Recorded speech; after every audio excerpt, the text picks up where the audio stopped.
gravity, rap, rackety, rappers, and raps rapidly follow the rabbit into the rabbit, to being rapping and rattling, rattle riddles and rivets into the sky. I'm a rebel, feeling rhythm, clear eye, and vigorous, spinning right to the rhythm, whittle the side eye. I am the killer in the grasses. I am the kid in the corner with the glasses. I am the specter, you should respect them. I don't expect the special, ain't special. I don't expect nothing. I'm just really glad I can say something. It's a blessing. Ain't no stress affecting my presence. But sometimes the pressure keeps pressing. Worst keeps my impression impressed. That's the way to relate. I'm just trying to relate. I'm just trying to relate. I'm just trying to relate. I'm just trying to relate.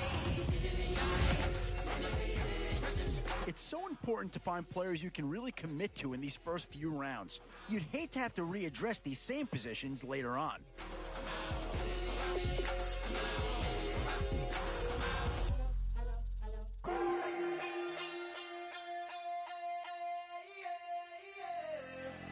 Left field, call it. Babe Ruth, ball it. Your boyfriend's got a cauliflower, and I'm a... So sue me, who you, Judge Judy? Stacking the rubies, if life was a movie, then you could just call me the Goonies. You're not relevant, trolling on the internet, no respect. Haven't moved out of your parents' basement yet. Big neck, coming with the beat that's gonna break your neck. You can hear me now. Yeah, no surprise here. Anytime you can get your hands on a player of his caliber, I think you pretty well have to pull the trigger. 'Cause we can hold it down. Yeah, you can hear me now.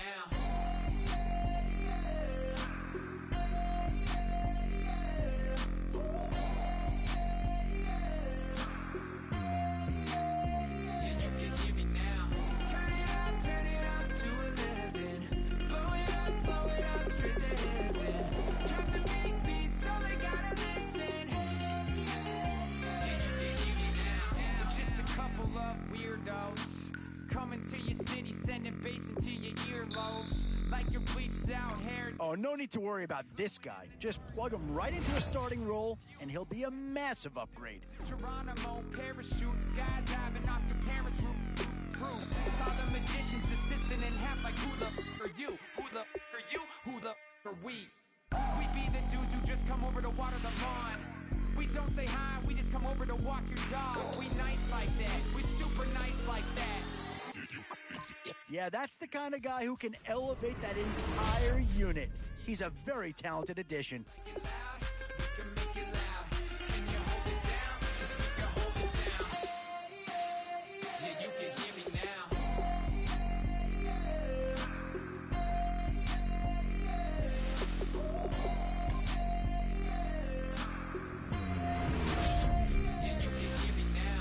So, with a handful of starters already nailed down, you have to ask yourself, do you dare go for depth, or do you just try to cover as many areas of the field as possible?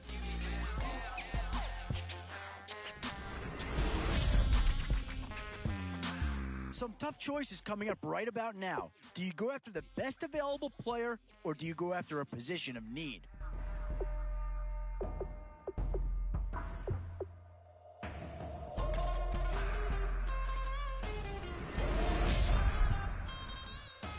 Tough call here. Do you try and get tougher up front, or get yourself a player in what we call a skill position?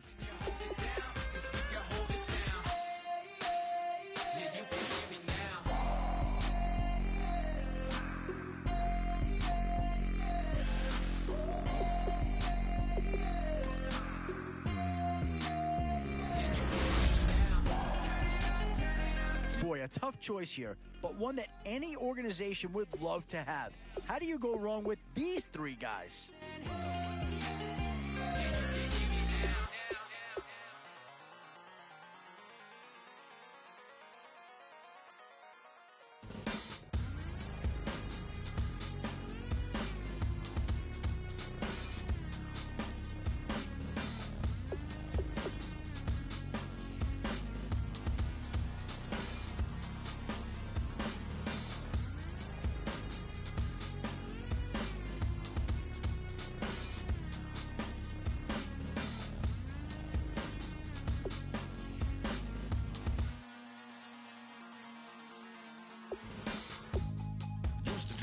Hard to admit that I used to draw. portraiture in a human form, doodle of a two-headed unicorn. Where to now? Do you get yourself a big brute for the trenches, or someone who can really help you out at a playmaker type spot? No name nuisance, who's in a bedroom, who's in a brand new cuneiform. Barely commune with the horde, got a whole grayscale ungluing his world. Might zone amp to the yap of the magpie, unseen hand dragging his graphite. Cross contour, a little bit of backlight, black ink after a Bristol to baptize. You can imagine. And now's where you need to make these last picks count. Time to fill any holes you can before it's too late. Back in New York by peeps and a dog in a two-bedroom doing menial jobs, plus rhyming and stealing. One thing's for sure in this round, you're going to walk away with a great player no matter which way you go. Some real spirit away. I let my fears materialize. I let my skills deteriorate. Haunted by the thought of what I should have been. Continuing a mission that was rooted in a 20-year affinity and rickety condition with an ID crisis. Snap on the front lawn, look up in the sky. It's shapes falling. I'm not sure that this selection is going to provide a huge punch, but he's at least a guy that does have some upside. Just to count your rings. Just to count your rings. And I think that pick comes to the surprise of no one. You had to figure they lean that way if a player from that team became available. We would have made cowardly kings. They will chop you down just to count your rings. Just to count your rings. Just to count your rings. Used to paint. Hard to admit that I used to paint.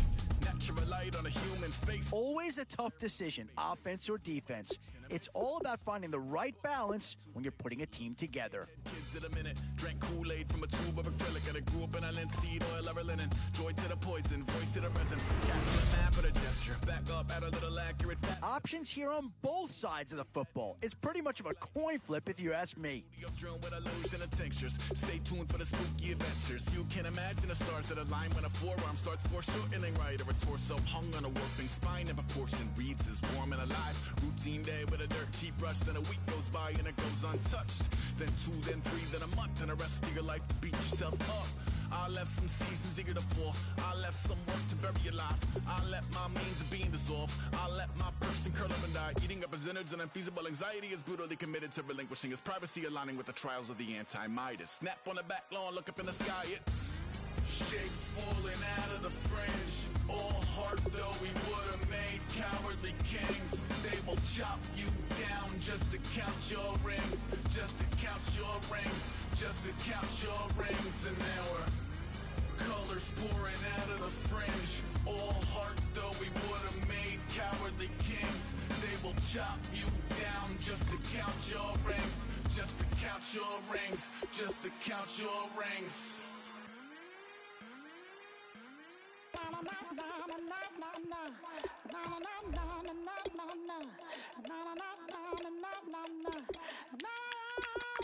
Don't make me beg, don't make me wait.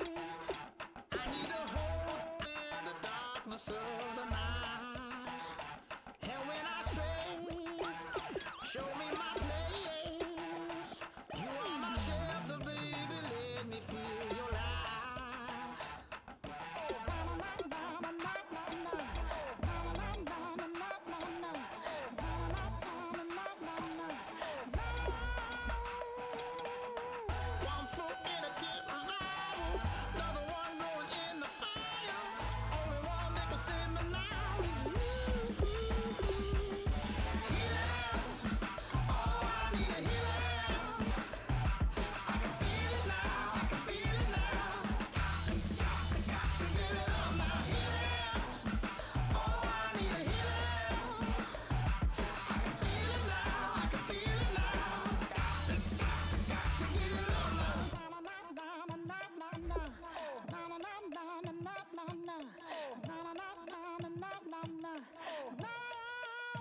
This aching pain when you're away, like a burning ship that sets the sails to you. Fingertips, press my lips, make me sing that holy song the way you do. Holy Ghost inside, let it loose and lay it on. Only one that can save me now is you.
crack of dawn, Monday morning coffee strong, pouring everything you got into a paycheck Friday night.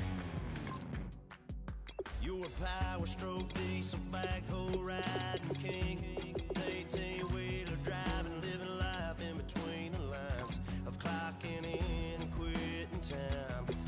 Then the six-string circus comes to town. We hang them speakers over the crowd. When the lights come on, everybody screaming, lighters in the sky, yeah, everybody singing every word to every song of the girl they're taking tonight. When the lights come on, everybody's feeling a hallelujah from the floor to the ceiling. Yeah, the drink that we're having, the smoke that we're having, the party we throw, it's going all night long. When the lights come on, when the lights come on. You're a little shy thing with a wild side on a night like this. You just can't hide, cause it's time to live it up. So come on and raise your cup. If we're talking about memories, yeah, we're gonna make them. Talking about rules, you know we're gonna break them.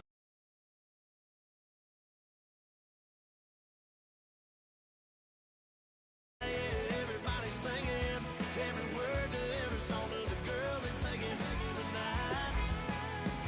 When the lights come on, everybody's feeling a hallelujah from the floor to the ceiling. Yeah, the drink that we're having, the smoke that we're having, the party we throw, it's going all night long. When the lights come on, when the lights come on.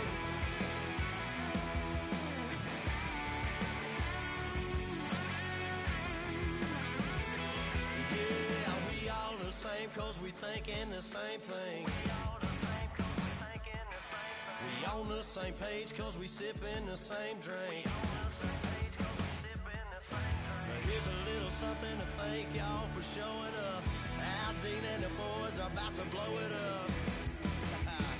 When the lights come on and everybody's screaming, lighters in the sky, yeah, everybody's singing every word to every song of the girl they're taking tonight.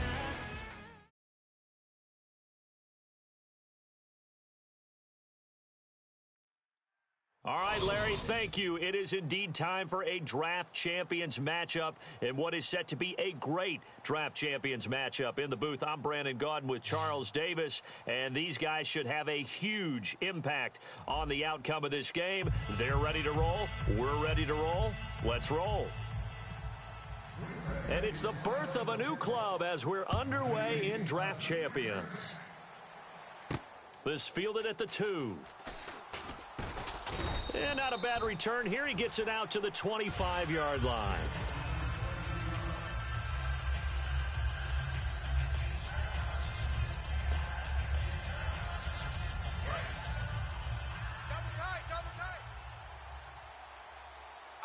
Murray, the lone setback. He'll get the football here. And he'll get this one up to the 26. Just a yard on the first down carry, so it's 2nd and 9. A 1-yard gain could look like a disaster, but it all depends on how the game is going. Is it a series of 1-yard gains running the ball? If that's the case, you might have to start thinking about throwing it a little bit more. But if it's just the occasional 1-yard run, hey, congratulations to the defense. They won that one. Come back and get them the next time. Back-to-back 1-yard runs here, so that leaves them with a 3rd down and 8. In order to play really good run defense when you're playing a 3-4, those 3 guys up front, the nose tackle and the guys they call the defensive ends, they're usually big, big people because they're going to have to eat up a lot of blockers because it's usually 5-on-3. And when they do their job well, guys who play on the inside, those inside linebackers, they're able to just roam and hit. On 3rd down, Palmer. And it's complete. Henry. And he will have a first down here at about the 40. That one goes for 13 yards, and it moves the sticks. And that's one of his advantages of a passer, is it not? With his height, setting back there in the pocket, firing it over the middle, he can really see everything clearly. It is, and I know that other quarterbacks get it done different ways, all right? You don't have to be his height to make a great play. But what he does is he takes away having to make those slide steps in the pocket to find angles to throw the ball through. He just throws right over the top of it because he can see everything, and sometimes that saves time and gets the ball to a receiver quicker. Now a play fake here on first down. And incomplete on the deep ball. He was looking for his tight end, Hunter Henry. And now it's second down. I know tight ends love this route because a lot of times they'll fake a block first and get a little bit of space and then come across the middle because in their mind, they're thinking catch the ball and then drop the hammer on the little guys in the secondary. Unable to drop the hammer, he just dropped the pass. A run, it's Murray. And he'll get this down only to about the 46. It's a gain of about 3, but it's going to leave him with third and still 7 yards to go. I think we know by now that every run is not going to be broken and get all the way to the end zone. But these short ones still have their value. You can still set up your play action and throw the football. You control the clock because you have the ball and they don't. And often the physicality sets the tempo for the game. So 3rd and 7 and an extra defensive back on the field here. Definitely want to play coverage here. And that is incomplete. The intended target that time, Marcus Colston. And it's 4th down. Well, that was pretty nice to watch if you like a defense's perspective because they understood where the first down line was as much as the offensive guys did. Did not give up any more ground. And when the ball was thrown, reacted really well and swatted it away. One of the advantages of zone defense, you never take your eyes off the quarterback. And when he reacts, you do exactly the same and go get the ball. And this time he's got the hook up. It's complete. That one good for 10 yards. And on 4th down, they're able to convert and move the sticks. Both sides were holding their breath there on that 4th down play, and the offense can breathe a sigh of relief. And both knew exactly where the first down markers were. You know the defense is trying to guard those sticks and try and keep people in front. But somehow, some way, those guys found a way to pick it up. 2 yards on the pickup there. It'll be 2nd and 8. So the offense looking at a 2nd and 8. That's a good play by the guys on the defensive side of the ball. Held them to a gain of 2. And that changes the playbook a little bit now for the guy calling plays. 2nd and 8. Now he's got to probably think about going to the air instead of maybe staying with the ground game. Sometimes the coverage is so good, no matter what you're doing on offense, you just can't shake anyone free. They try their best to find someone open, but they took away every passing alley, every angle, and shut the play down. It's been a pretty long opening drive. This will be play number 11 coming up on 3rd down. Here we go. Now Palmer. And he lost the football. And the defense not able to get it. From a defensive perspective, what's that moment like when you realize the ball is loose? It is a moment where all concentration goes right to the football. This is something you've talked about in all your preparation for the game. You probably talked about this training camp. Knock the ball free, take it away from the other team, and now you have that chance. There's a little bit of deflation when they end up recovering it. They knocked it free, but couldn't take it away. As tight ends go, he might not provide the super flashy plays very often, but he's pretty reliable. Usually an excellent target and normally catches what's thrown to him, but he didn't on that play. A long drive here. Play 12 coming up for the offense. Here we go. 2nd and 10. It's Palmer again. And he fires one that's intercepted. Picked off by Sam Shields. And a big turnover there as his guys will get the football back. That could be a downside of putting together a team in draft champions week 1. It's early. You might have some of these mistakes. You're exactly right because it does take time to build chemistry, trust, right? Understanding where guys are going to be. And I think that's what led to the interception. They just don't know each other well enough yet. That should build up as the season goes on. Well, so they just got the football on an interception. They almost gave it right back the same way. And, you know, when you look over to the bench after that type of a play, number one is pure relief. Didn't give it up. But it's not the coach you're worried about yelling at you. It's those guys on defense who just intercepted the pass who want to break over there. Hey, take care of the football, man. Oh, man, that was close. The opportunity to change momentum, big play, right in his hands, unable to come down with it. A sigh of relief, no doubt, on offense that fell harmlessly to the ground. To throw is Locke. But when this ball's tipped and intercepted, picked off by the Pro Bowler, Anthony Barr. And they will take over at the 26-yard line. And now Dallas gets set to take the field. Looked like they had something going last drive. Then the interception happened. Will they recover? The memory they need to keep with them is that they did have something going. They were moving the ball on offense, had a nice sequence going. Don't worry about the other. And he is into the end zone for a Cowboy touchdown. DeMarco Murray, 26 yards. And the Cowboys have taken the early lead.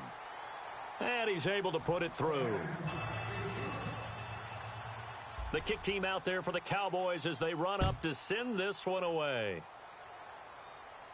This is taken about 7 yards deep. And he will be brought down here at about the 17-yard line. The Packers offense now, they get ready to head back onto the field. And following the interception, just any interception, are you a little bit more cautious when you start that next drive, or no, you just throw that out the window? I think you are. I don't think that there's any way you can run back out there and go, totally didn't affect me. Let's just go ahead and be loose with the football again. You're going to take care of it, but you have to be careful about being too cautious because now you can't run any offense at all. Still want to attack. We'll see how they attack him here. With Charles Davis, I'm Brandon Gaudin. Second quarter about to get underway with the Packers in possession of the football, and they've got it here with a first down. Tight end to the right, boys. Tight end to the right. Move. Hey. Four down. They go play action here on first down. Over the middle, open is Thomas. And he's taken down, but not before he gets this into enemy territory across the 40.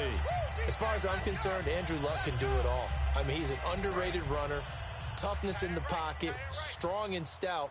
But let's face it, the money, that comes from his arm. And smart, valedictorian of his high school class in Houston. Then he goes to Stanford. He's got it all. And brought down, but not before they're inside the 25. Give them 13 on the pickup there.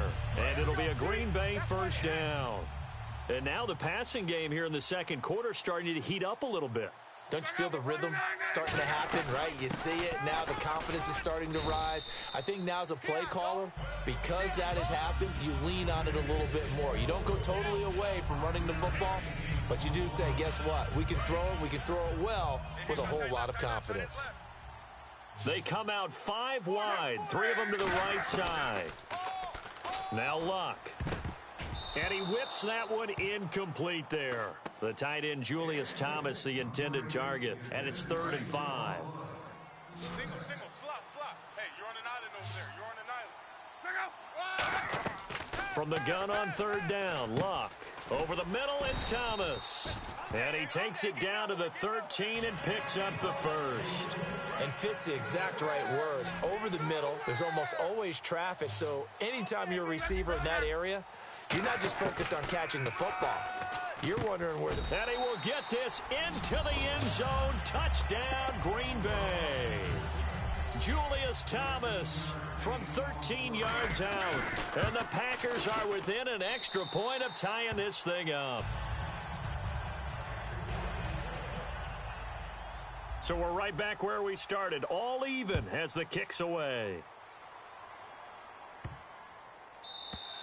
And this will be a touchback as that sails over the end line. The offense for the Cowboys now working their way back onto the field. And that recipe on their last drive that resulted in a touchdown looked pretty good, so they'll be hoping to do that once more. It takes me back to when we sat with the offensive coordinator and the head coach. They felt pretty good about their game plan and thought there were some holes in the defense, and they exploited them the last time out. Let's see if they can come back and put together a similar drive. And we'll see if they can do just that. And now we're circling here around the 2-minute warning. This is a setup play, trying to get one last one in before the clock warning. Now it's Palmer. He's going to go deep for Conley. And this throw will be intercepted. Picked off by Sam Shields. And he'll take it across midfield and down to the 48-yard line.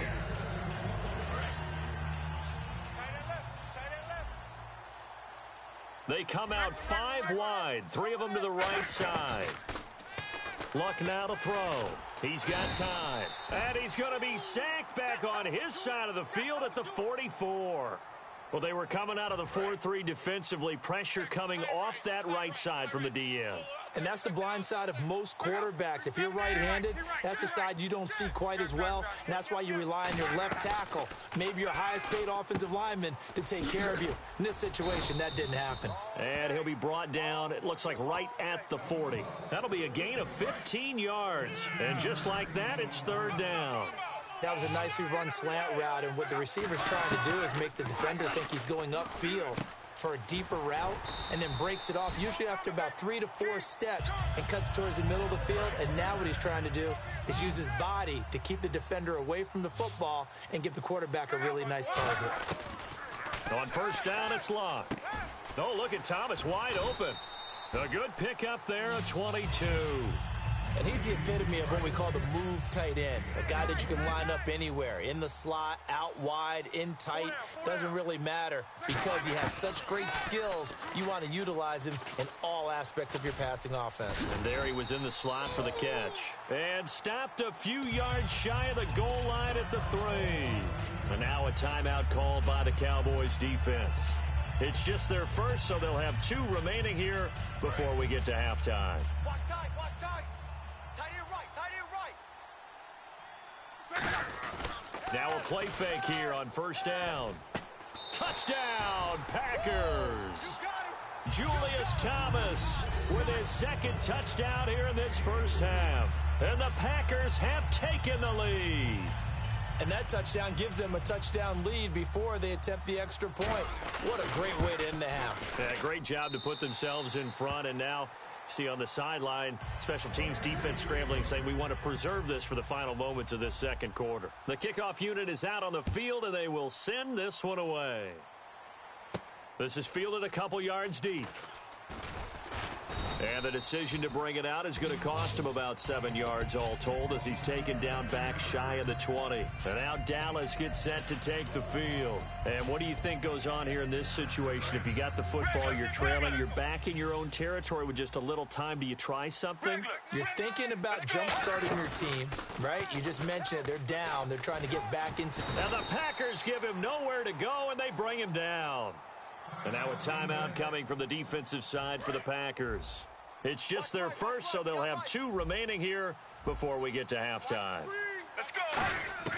On second down, here's Palmer. And Carson's taken down.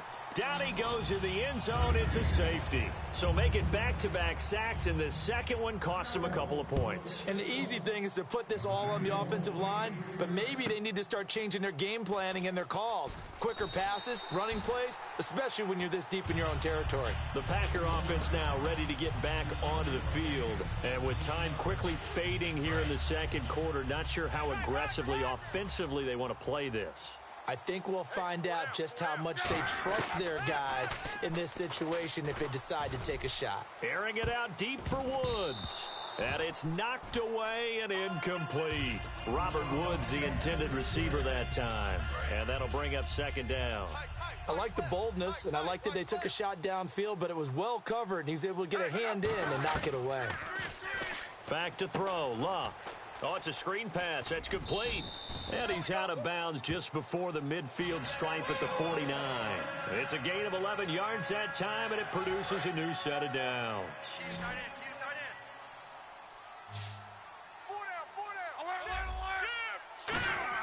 Now a first down throw, Locke. And it pops free. The collision there jarred the ball loose and brings up second down. We know it's not an easy job to go out and catch passes when people are trying to tackle you and knock the ball away. But the bottom line is, that's a pass he's got to have and a pass he should have caught.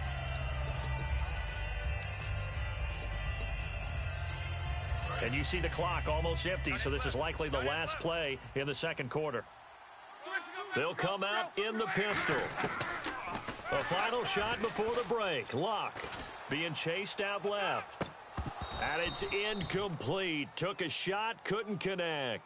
So we come upon halftime with 9 points separating these two teams. As we'll send you down to Orlando as we check in with Larry Ridley and our EA Sports Halftime Report. Larry, so both teams have their marching orders, and we'll get going again here in quarter number 3. This is taken at the 3. And not a bad return here. He gets it out to the 25-yard line. The Packers offense now heading back out onto the field. They have the lead. Now they'll be looking to extend that lead. And this is where I enjoy talking about one of my favorite subjects, tendency breakers, or counters as I also like to call them. You've done things in a certain way in the first half, and they've had an ability to see what you've done. They're going to make their adjustments. So guess what? you adjust yourself and try and stay ahead of the pace because you are looking for some separation in this ball game. The adjustment to the adjustment. Without a doubt. Show them one thing, hit them with something else.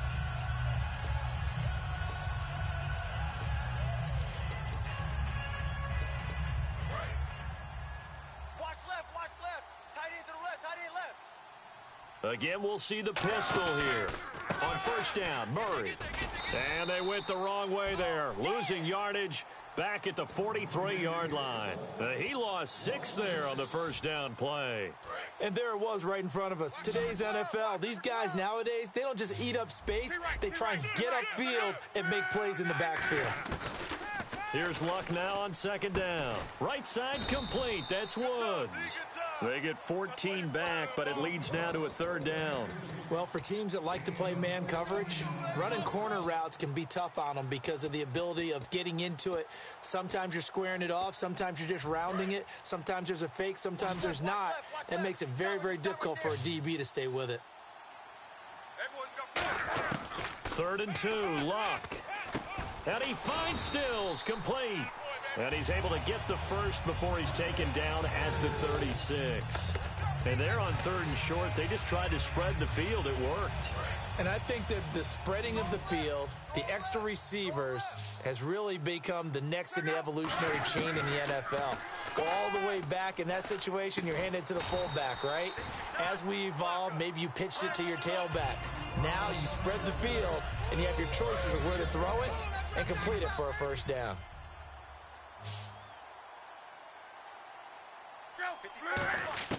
From the red zone now, Luck.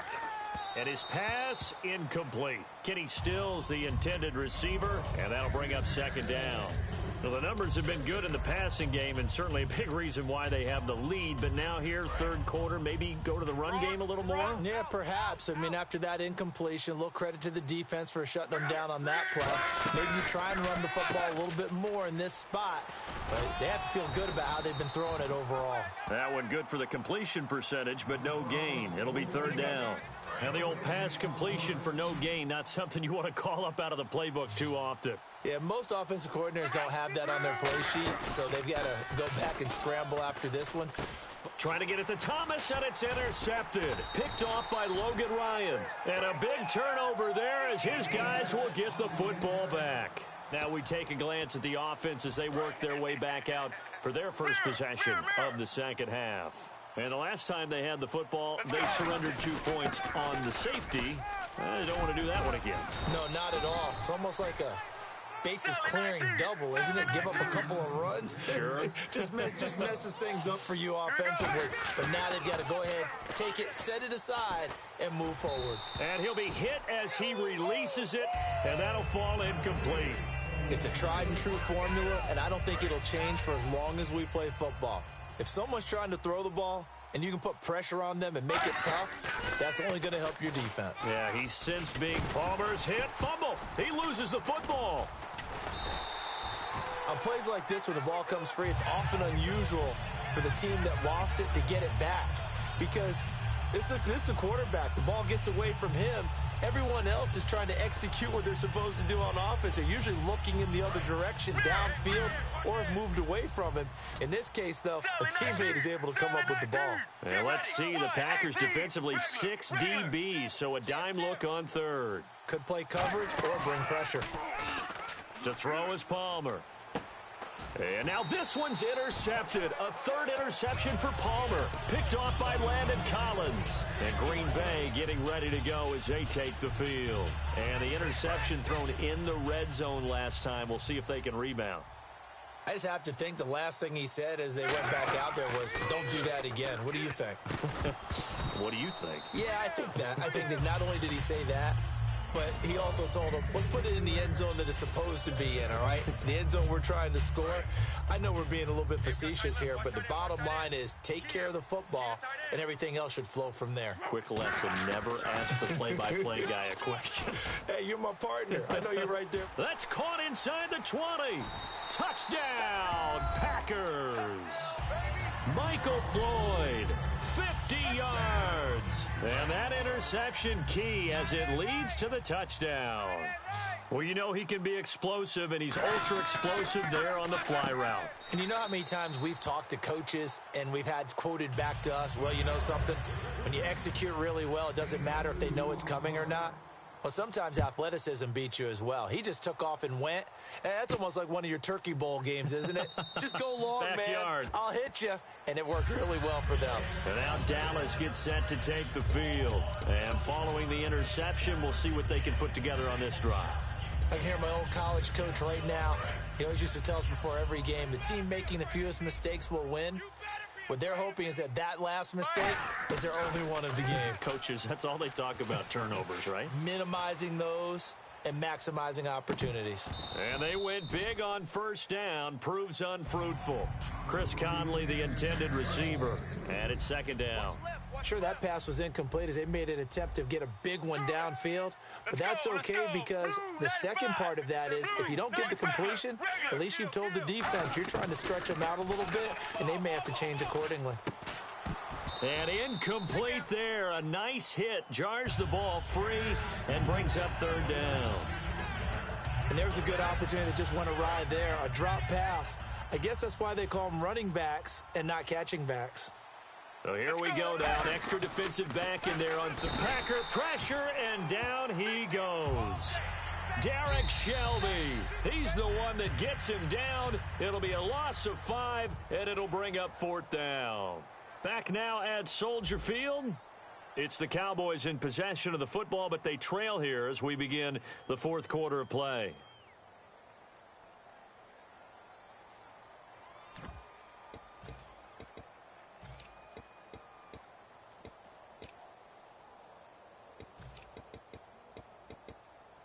They're already slim. Hopes are going to ride on this one. They'll go on fourth down. And some extras coming up on the line here, readying for the blitz. Here's Palmer. Oh, hit as he throws, and this is going to be incomplete. The Cowboys here unable to convert on fourth down. And now possession's going to go over with a football at the 20-yard line.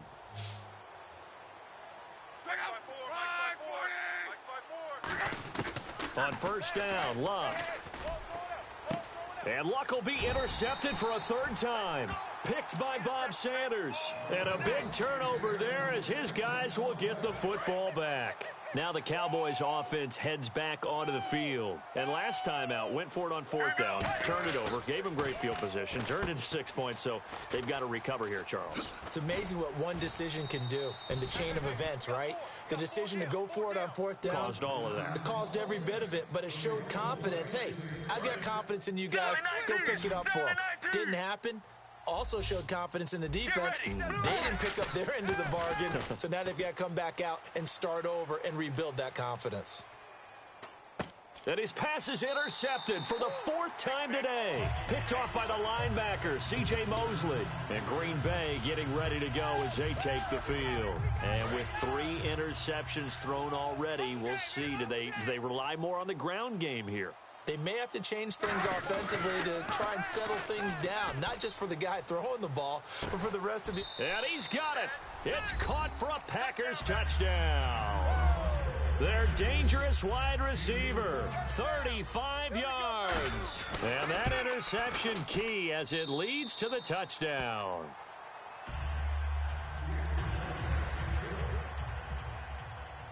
So the Packer kickoff team set to go as they will kick this one away. This is taken at his 4. And not a bad return here. He gets it out to the 25-yard line. And out now come the Cowboys.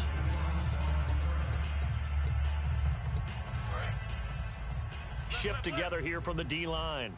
1 receiver left, 3 to the right. They go back to the air here after the INT on the last drive. He's going to flip one out here to his running back. Give him 9 on the play, and it'll be second and about a yard. And they're going to speed things up here. Now Palmer to throw. And that's caught inside the 35. A very nice pickup of 33 yards.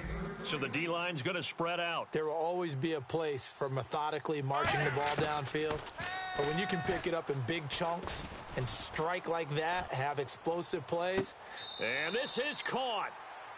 For the moment, it's a touchdown, but multiple flags down, so let's sort this out.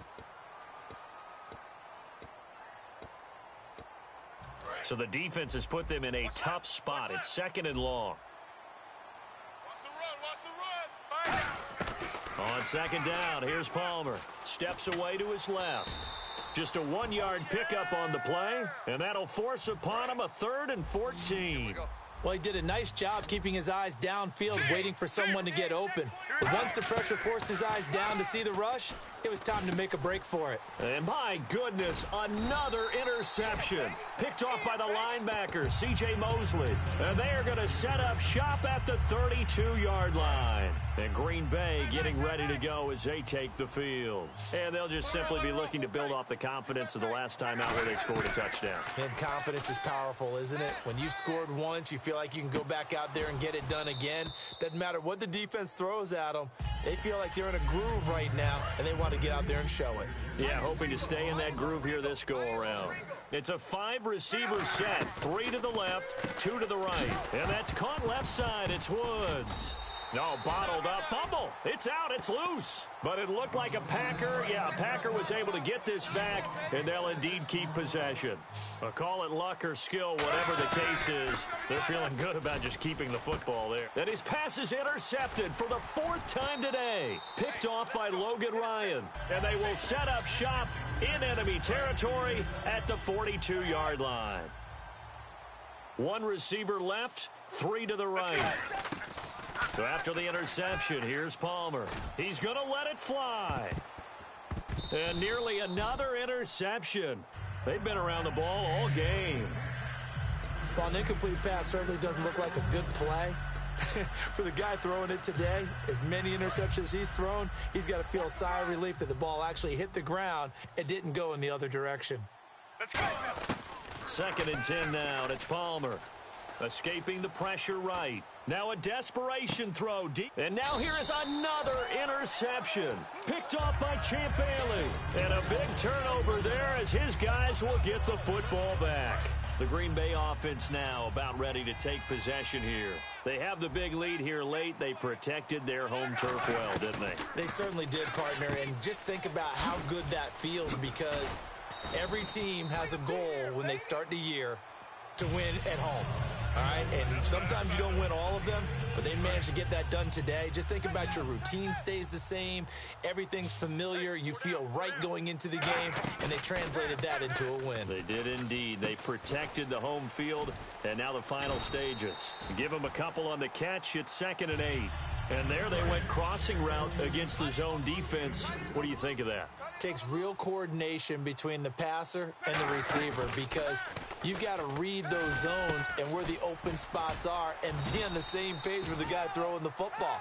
Because sometimes you're throwing it in front of the zone. Sometimes you're throwing it between the zones. Sometimes the receiver's going to just kind of find a spot and what we call sit down and present himself to the quarterback and throw it there. It's a tough read, but when they're in sync, it's really effective. Give them 11 on the gain there, and that leads to a Green Bay first. And with that last play, he's now up over that 300-yard mark. And in today's NFL, it almost feels routine. And I hate that when you talk about a 300-yard passing game. To me, 300 yards still signifies excellence, and he's achieved that in this performance. Throwing now, Luck. And that will be incomplete with a clock showing 18 seconds now to go. So they're still at the original line of scrimmage here. 2nd down and 10. Looked like they had an opportunity for a big play across the middle, but he didn't have the concentration or the focus necessary and dropped it before he could haul it in. He was trying to get that one to Kenny Stills, and it's 3rd down. On any passes in the middle of the field, anyone who's going after the football is going to be conscious that it's probably going to be contested, and often physically. Sometimes that leads to drops. They got a man over the middle. It's Woods. And now a timeout called by the Cowboys defense. It's just their first. They've got 2 more to use here in the final stages. Now a play fake here on 1st down. And this is caught. A spectacular one-handed grab there. Now hold everything here. We're going to get a timeout by the offense.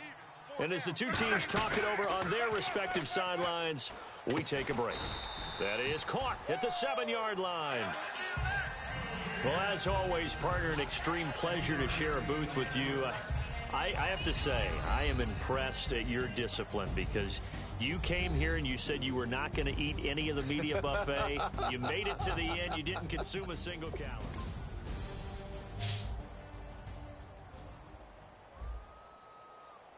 Oh, my Lord, the light is going down and the weekend's here. Save my soul. I can feel it coming, troubles in the air. Oh, my Lord, the light is going down and the weekend's here. Save my soul. Who's on with me? Who's on with me?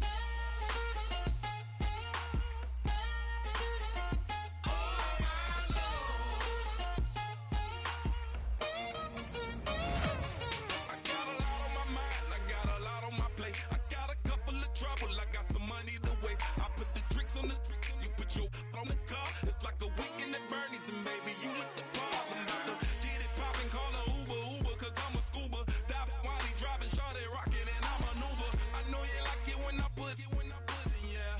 Maybe you should bring a friend along, yeah. Now, I got paper, and I ain't gon' chase you, baby, I'm gon' take you down. Now, come on, shake it, baby, turn that around. I'm like, oh, my Lord. The light is going down and the weekend's here. Save my soul. I can feel it coming, troubles in the air. Oh, my Lord. Oh, how about this for a tough choice early on? Which direction they go here is going to say a lot about what this team wants to do. Boy, you talk about a friendly turn of the cards. This is a great round for these guys as they get themselves a dynamic player right here.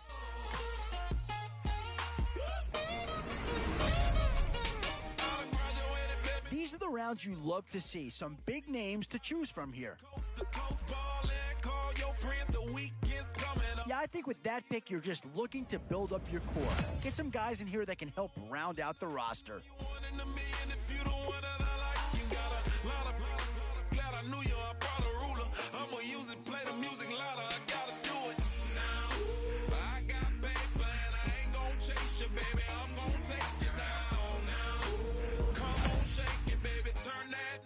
In these middle rounds, you have to start asking yourself, do you settle for what's available now, or do you try and push your luck? I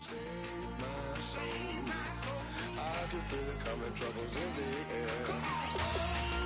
Oh, and that's a key upgrade right there. He's versatile, athletic, and a big upgrade over what they had. Who's on with me? Who's on with me?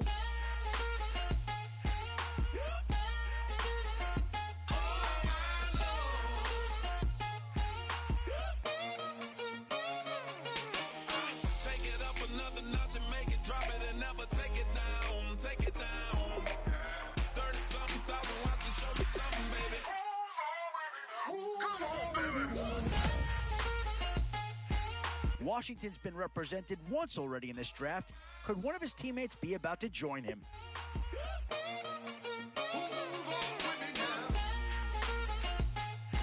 Instant impact right there. That's a big leap forward from what they had on the roster to begin with.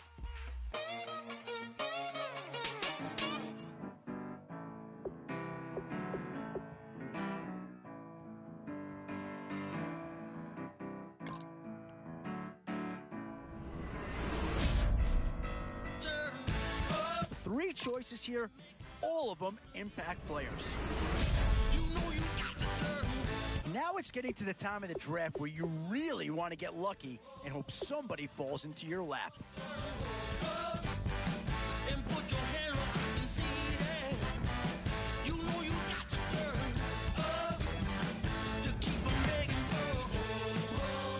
Definitely some options with this pick. Do you take a skill player here or get yourself some help up front?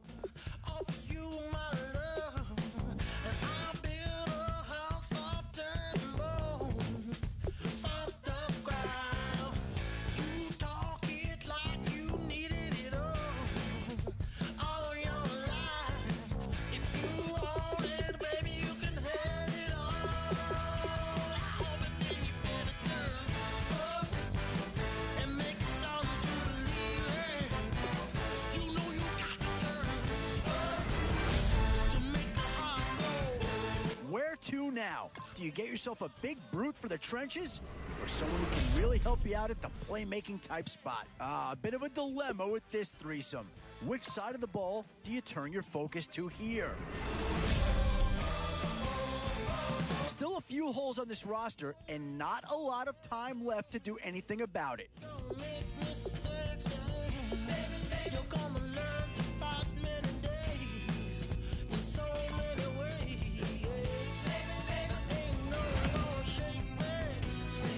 Boy, it's finger-crossing time now. With the end in sight and a few more holes to fill, you've got to be hoping that there's still a gem or two that...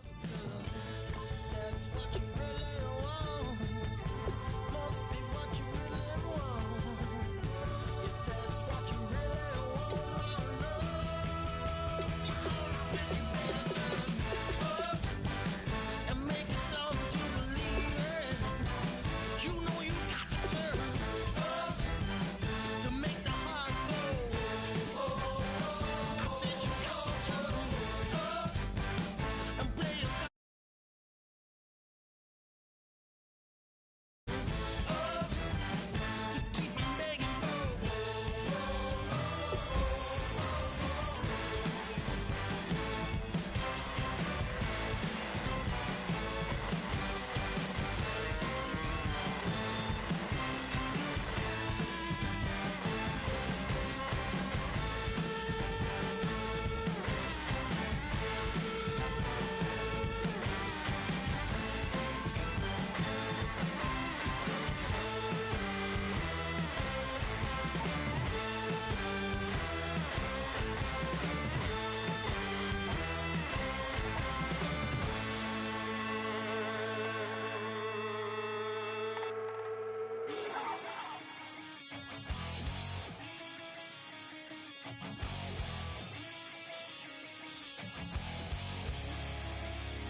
says it's gonna rain. Don't worry, girl, it won't change a thing. Yeah, we still got plans tonight. We're gonna kick it, dance and give and baby, rain and shine. Leave your Sunday best at home. Be the last time you wear what you got on. Bikini top and cut off jeans. Baby girl, you know you're looking mean. She said, how we gonna make it through the mud hole? Won't you think you got swampers on my truck phone? It's about to get dirty in the dirty south. I'm about to show you what it's all about. But don't worry, it's a rowdy crowd. We ain't scared, we're still throwing down. We're gonna tap, light that fire. We're gonna crank that country. Pass that, and get Thursday. Let it rain, let it rain, let it rain. Well, it's about to get dirty.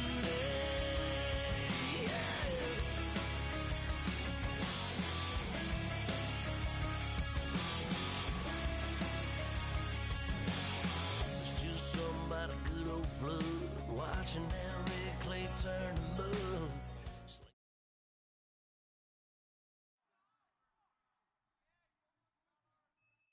Thank you, Larry. So the picks are in. We welcome you to this Draft Champions contest. I'm Brandon Gaudin along with Charles Davis, ready to call the action. And let's get to it. Down to the field. It's time for kickoff.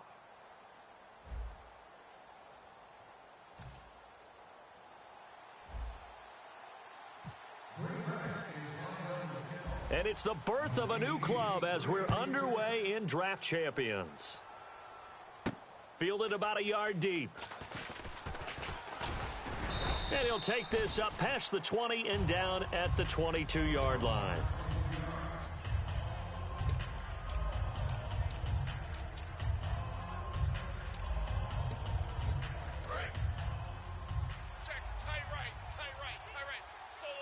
In the slot on the right is Graham. No. Check. Patriot.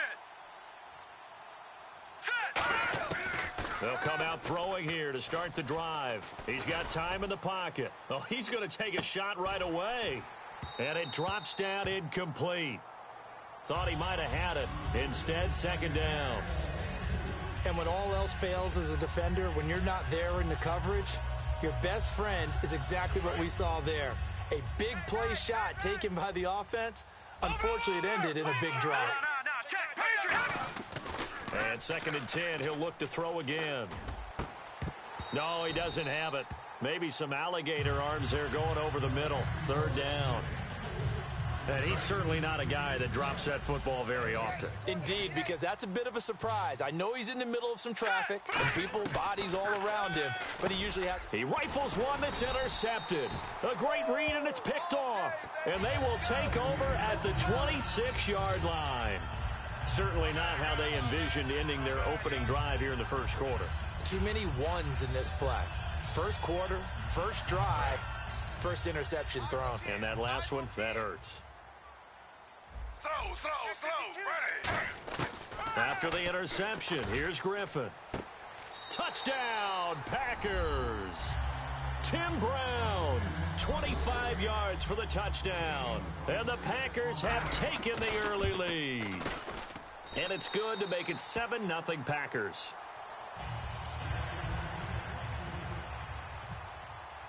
And following the touchdown now, it's Bradley Pinion on to kick this one away. That's fielded in the end zone. And he'll bring it a few past the 20 to the 23-yard line. So out come the Cowboys now as their offense gets set to take over. Double tight, guys, double tight. 4 down. They go back to the air here after the INT. He completes it to Julio Jones. A good pick up there of 20 yards. Boy, the evolution of the game and how these guys on plays like that can get out of the pocket, keep plays alive, it just makes things so much harder for defenses. It really does, and we're talking about an era in the game where the quarterbacks are the most athletically gifted that we've seen in a bunch. I mean, when you talk about collectively. And at the 7-yard line, the catch is made. Touchdown, Cowboys. Marvin Harrison, 56 yards. And the Cowboys are an extra point away from tying the football game. So a tie ball game here as the kick's away. This is fielded a couple yards deep.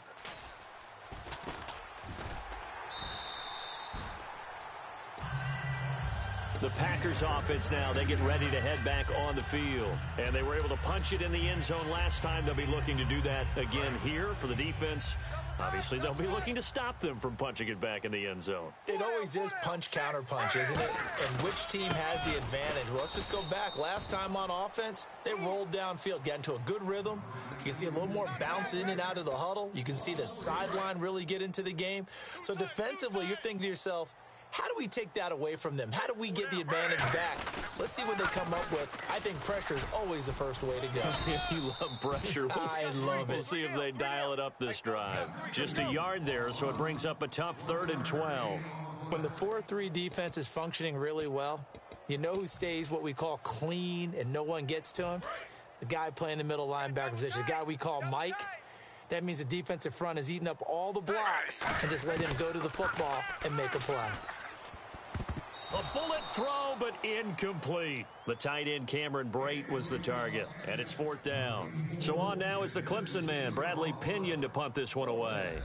Back deep, Jarvis Landry.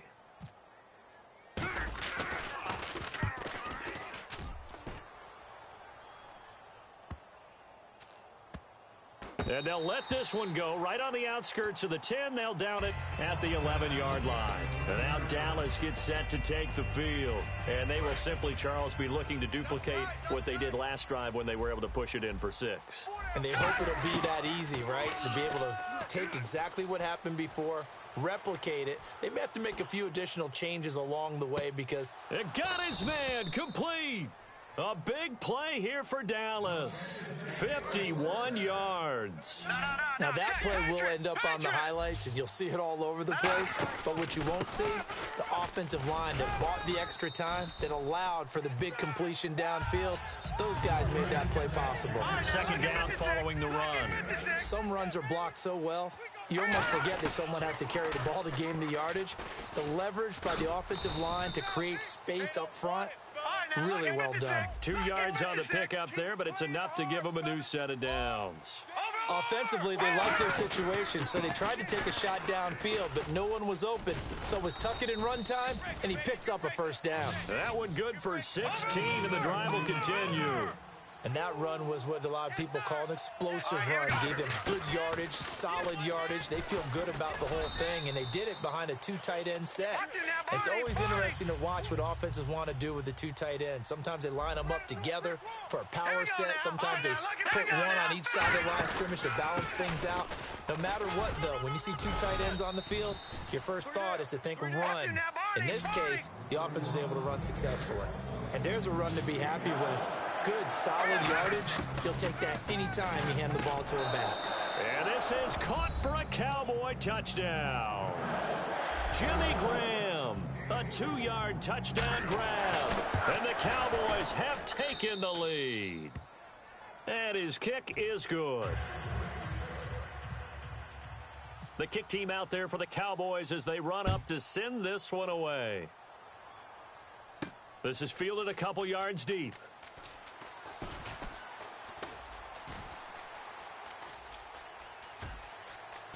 And some room to roam now. And it'll be a terrific return here as he gets it down all the way inside the 30. Now trotting out there, the Packers getting ready to go. And they're coming off a 3-and-out, my friend. I think they've got to look at that play sheet and go to a spot that they haven't gone before. Time to shake things up a little bit to try and get this offense moving. And he's going to take it in. Touchdown, Packers. Cameron Brate, a 24-yard touchdown. And the Packers are within an extra point of tying this thing up. And he'll bang that one through.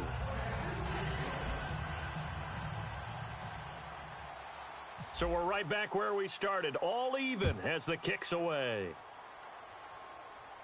Here's Jarvis Landry now on the return. And a nice return sets him up pretty good here at the 30-yard line. And now Dallas gets set to take the field.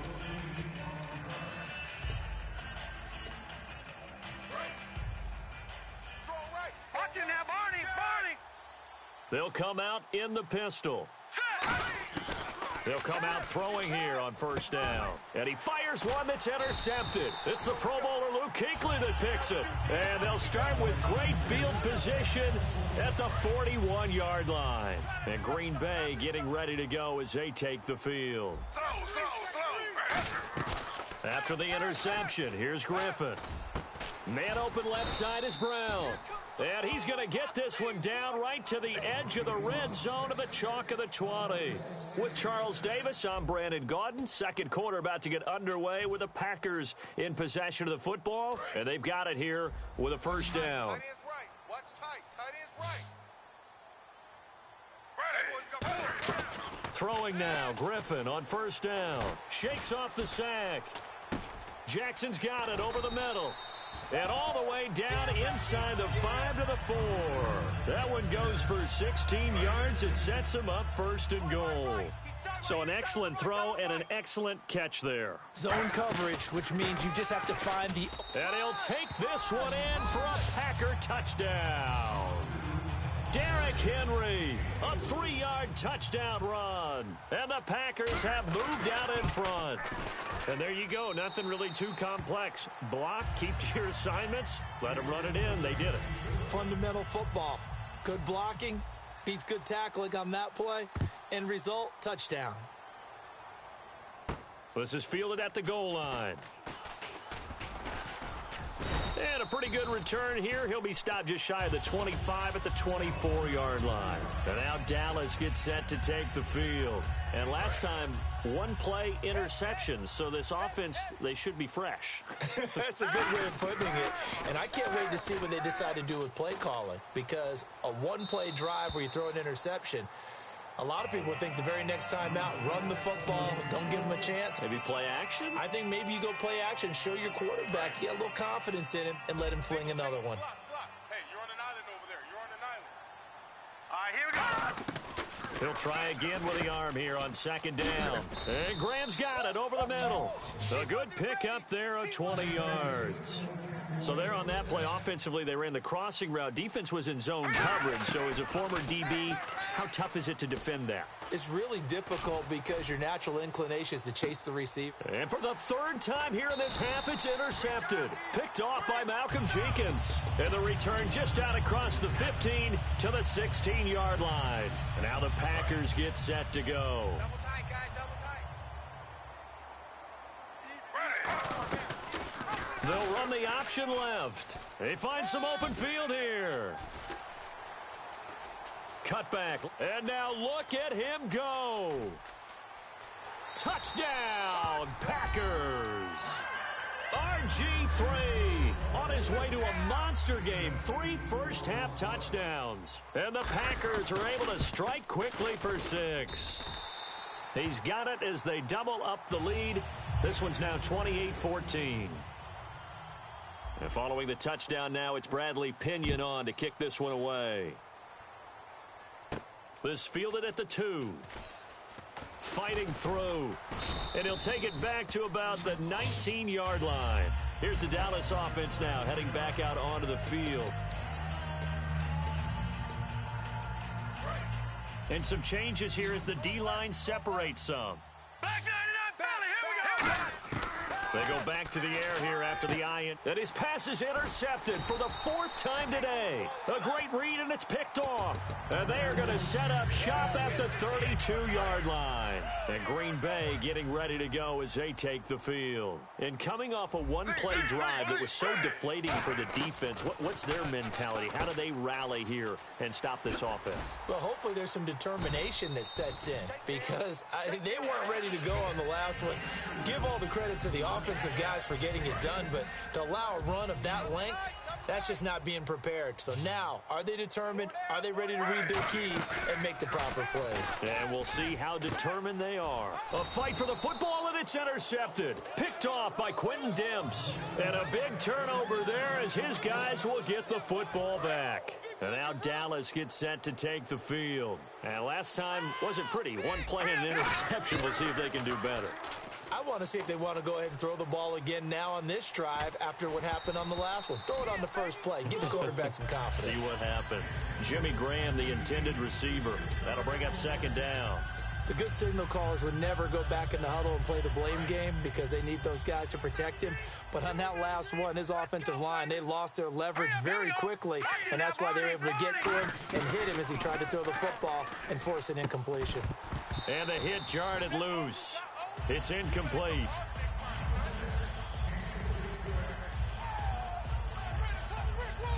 And the 2-minute warning lurking. This will probably be the last play before we hit it. Yeah, they want to get themselves in position to score in this last shot before the clock hits.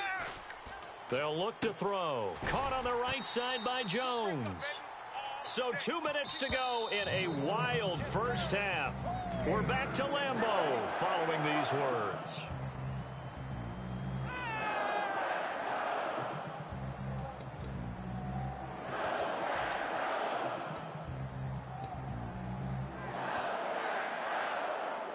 And how about this one now? In their own territory, a gutsy call.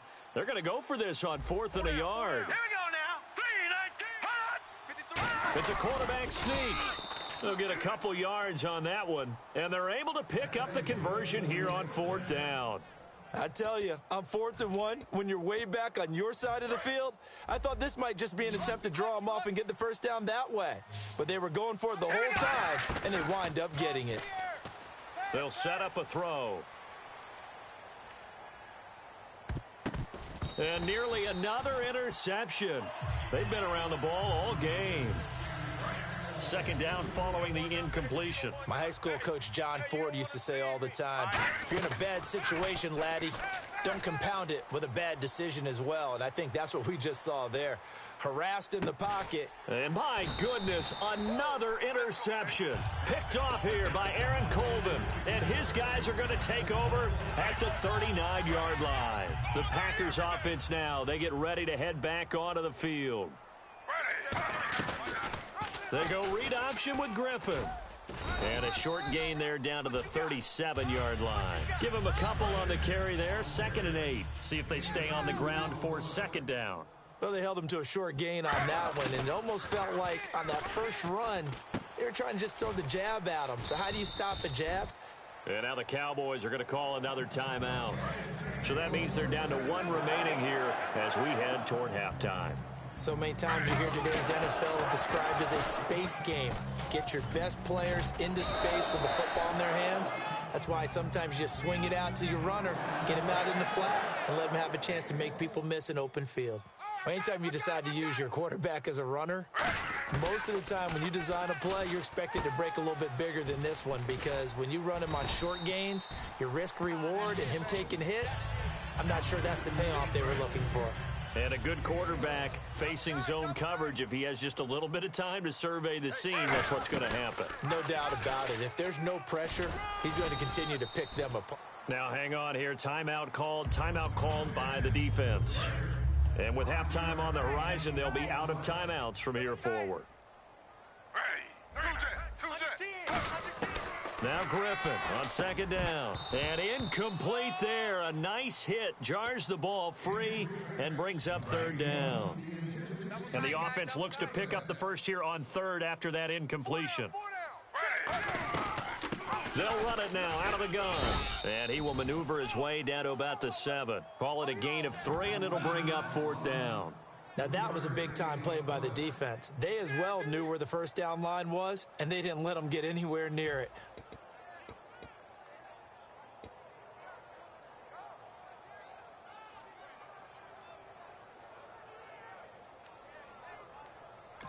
Now with the play clock about to expire, we get a whistle and a timeout. So as they take it over, we step aside. So with 1 second left in the half, on is the field goal unit. This just a 24-yard attempt. And Boswell's kick is good. So we're at halftime here at Lambeau with the Packers taking the lead to the break. As we send you down to our EA Sports Studios in Orlando, where we find our man Larry Ridley with our halftime report. Both teams appear ready for the fight ahead, and we resume action here in quarter number 3.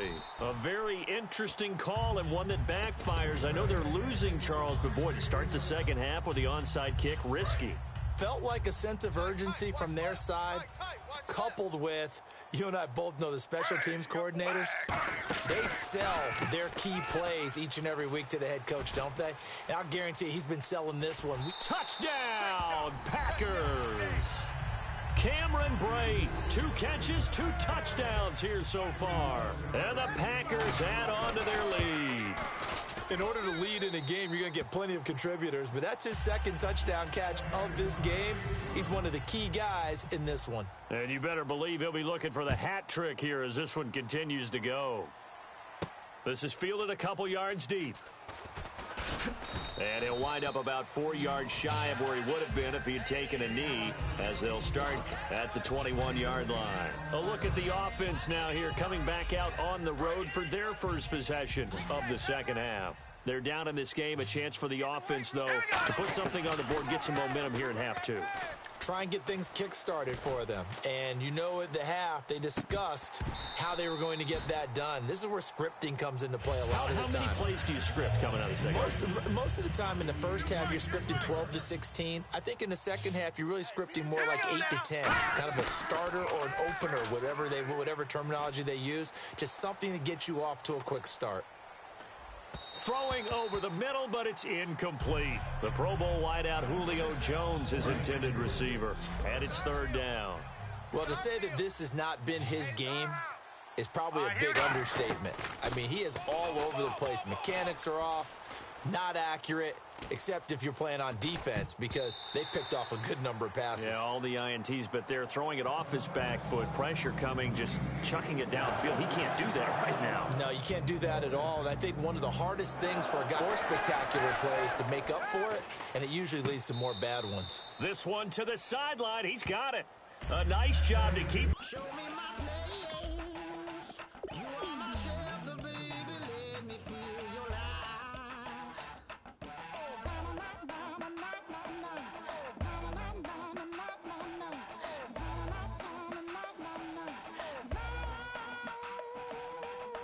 One foot in a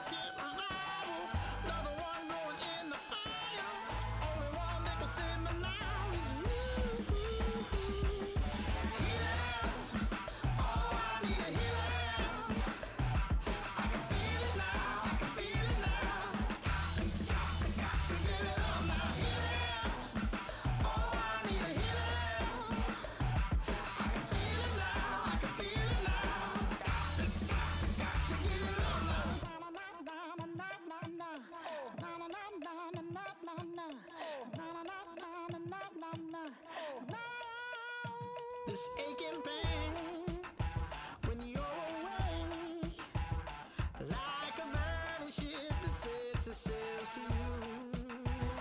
Fingertips, press my lips, make me sing that holy song the way you do. Holy Ghost inside, let it loose and lay it on. Only one thing to save me now is you. Healing, oh, I need a healing. I can feel it now, I can feel it now. Got to give it up now. Healing, oh, I need a healing. I can feel it now, I can feel it now. Got to give it up now. Oh, I need it.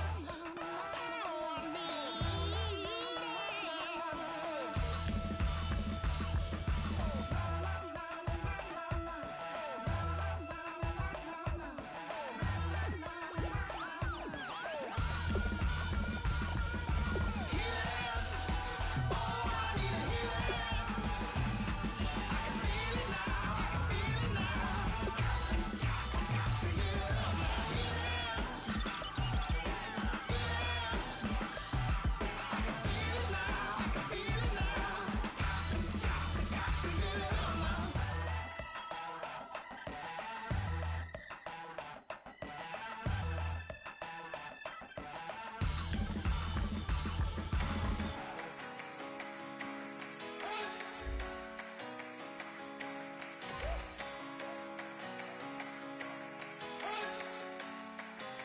You better not be the one to doubt us, 'cause we've been putting in the hours. We only taking what was ours. So you better not be the one to doubt us, 'cause we gon' blow your mind.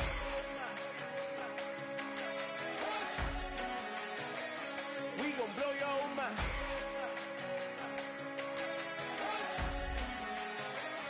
We gon' blow your mind. Okay, whoa, whoa, whoa. We've been on the road from the go. Hit my glove, you know we've been down for too long to give up. Can't go, I need all pesos, want it all. Case closed, I go balls to the wall, can't hold to the ball game over. These boys can't hold me, you boys can't hold us. I told you, better not be the one to doubt us, 'cause we've been putting in the hours. We only taking what was ours. So you better not be the one to doubt us.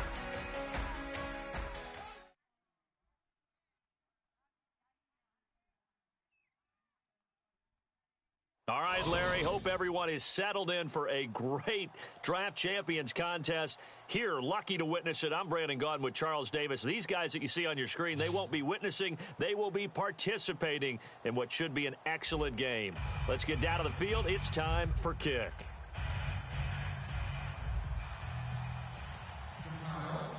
The getting to know each other process is over. Time to get down to it. And we're off in Week 3 of Draft Champions. This is fielded at the goal line. And he'll get across the 20 before he's brought down at about the 23-yard line.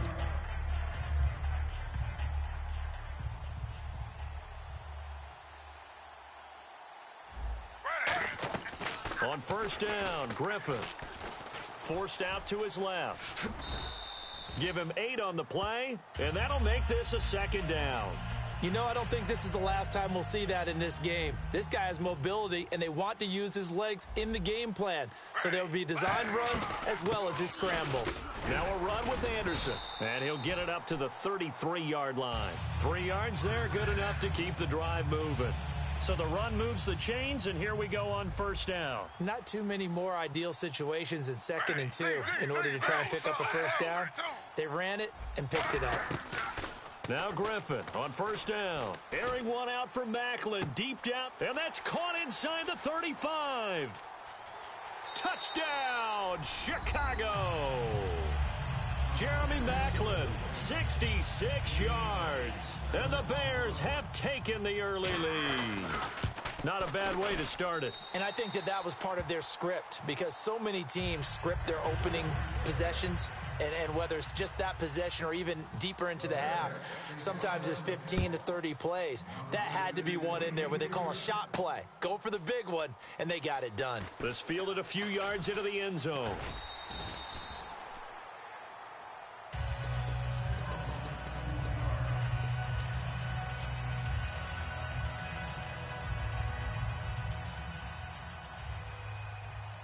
They'll come up now in the Wildcat package. Let's go! Brad 38! And he's going to lose yardage and be backed up to the 25. A loss of a full 3 yards, and now it's second down.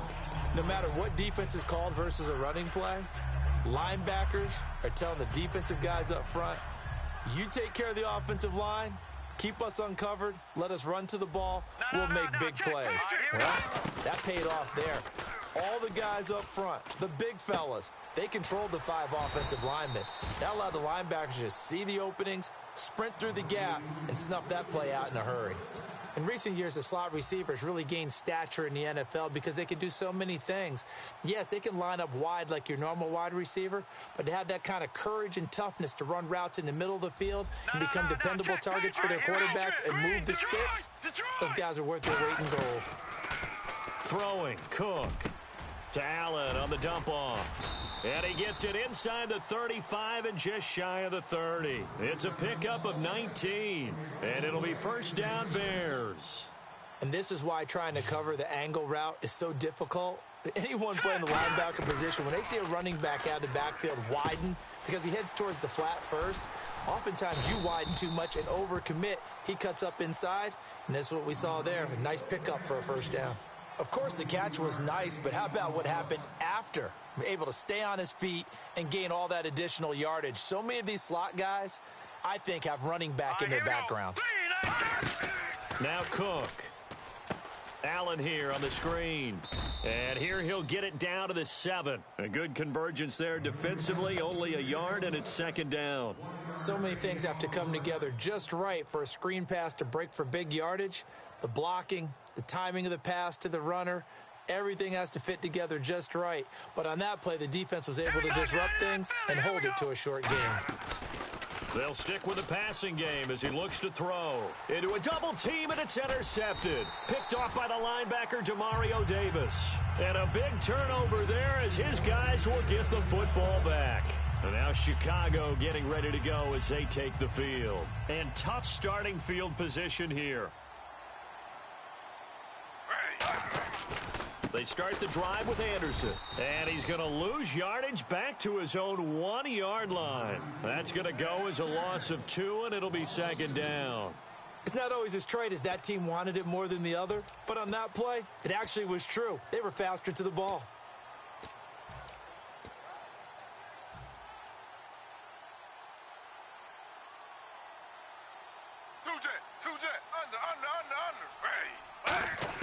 Now Griffin back into his end zone. And a hit jarred loose. It's incomplete. He was looking for the connection with Devin Funchess. And now it's third down.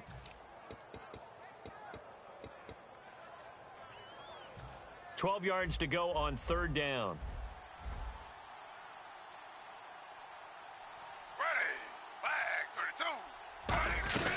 They'll run it now out of the gun. And he's got room. And he'll cut it to the right sideline. And he will have the first down here as he's up to the 15. Give them a lot of credit. They ended up running the ball on a key third down situation. They were staring 3 and out in the face and found a way to flip the script and keep the ball moving on offense. They'll throw on first down with Griffin. He goes underneath for Anderson. Brandon Gaudin, Charles Davis back with you as it's Bears football here to begin quarter number 2. They've got it 2nd and 6 to start things out.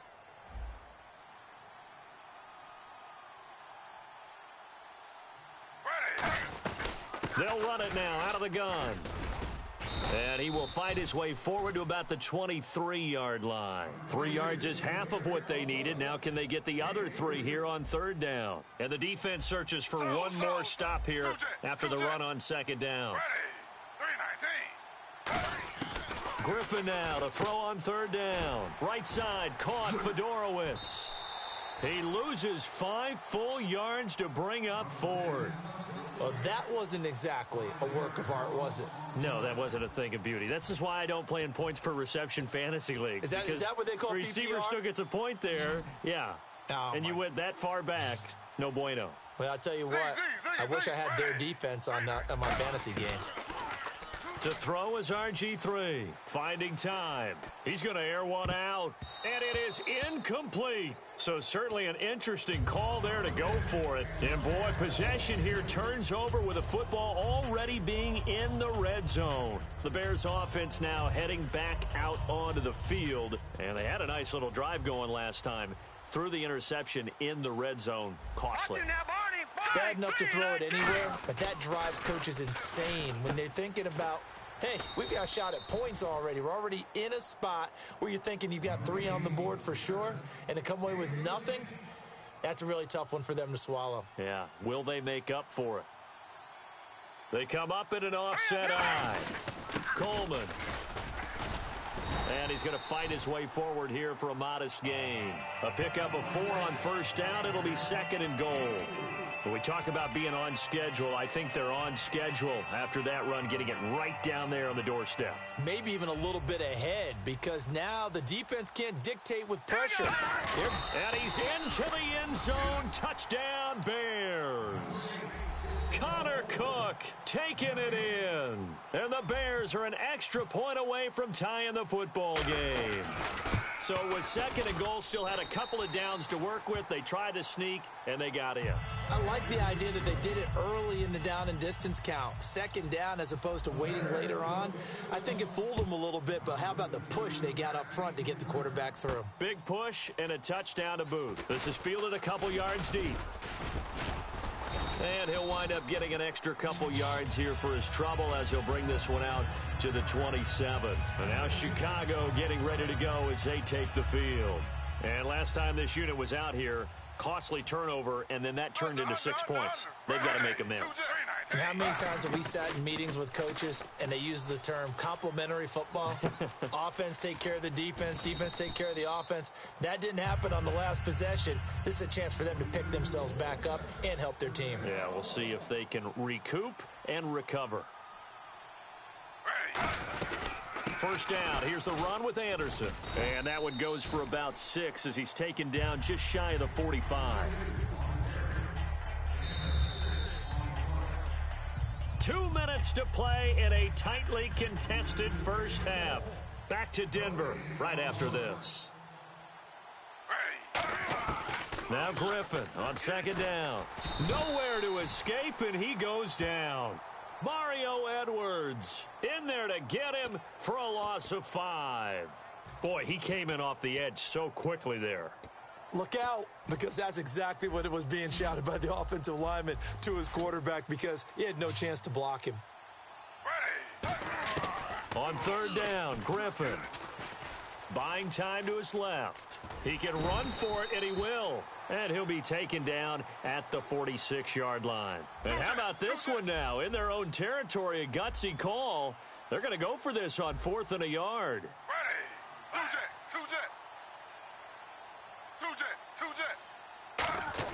They'll indeed go for it with Griffin. And finding Fedorowicz. And he will have first down yardage as he's brought down at the 41.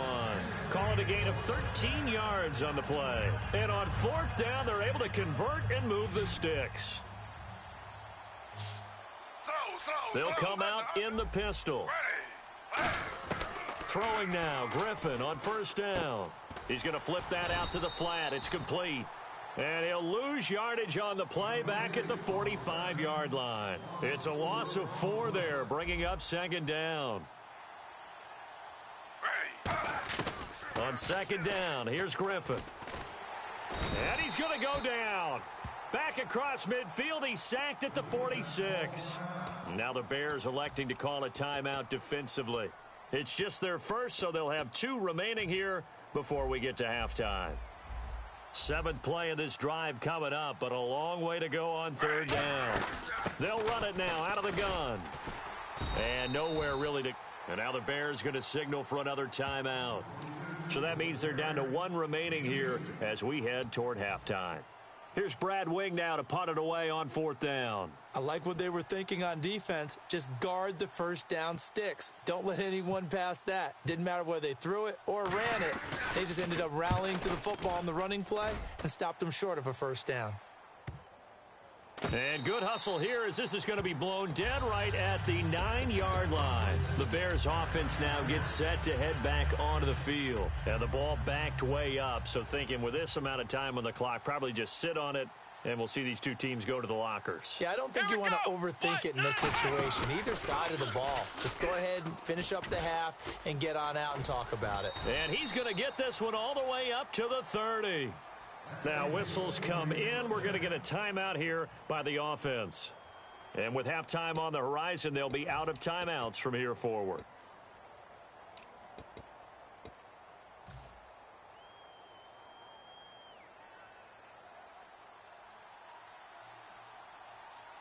Thomas, the lone receiver, left. Here we go now. Gun! Now contact up front as penalty markers come in. Who is this against?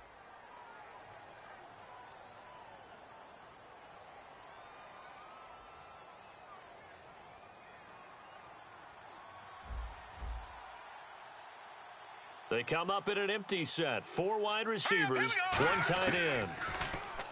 Now Cook.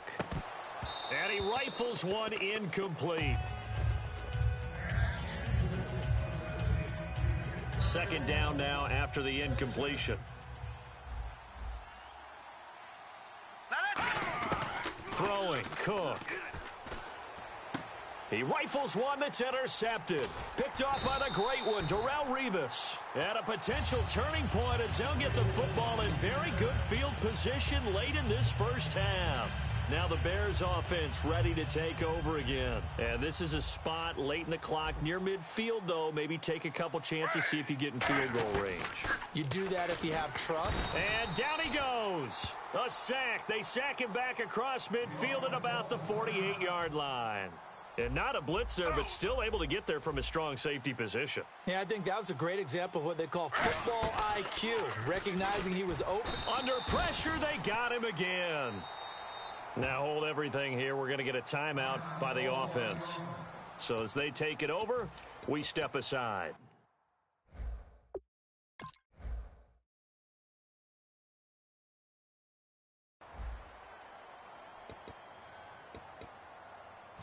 And they line up now for what will likely be the last play of the first half. 1 receiver left, 3 to the right. Final play of the half. It's Griffin. Surveying the field. He's going to wind up and air it out. And he bats it away, and it falls down incomplete. So a touchdown apiece. That's what we have to show at halftime as they head to the locker room. 7-7 our score. As we send you on down to our studios in Orlando, where standing by is Larry Ridley with our EA Sports Halftime Report. So both teams have their marching orders, and we'll get going again here in quarter number 3. That'll be taken in the end zone. Fighting him off. Just ran right through the trash. And a nice job there as he gets this one up just shy of the 35-yard line at the 34. So here's the Bears offense now as they get set to start this third quarter. They have a chance to break our tie here as we get a look at the first drive of quarter 3. And it's such a tone setter, isn't it? Because both sides trying to seize momentum to begin the half. What do they have dialed up that'll give them an advantage to move the ball downfield? Let's find out what they have dialed up. They'll need to get the play off quickly. Play clock down to 0, and this is not the way to start a drive.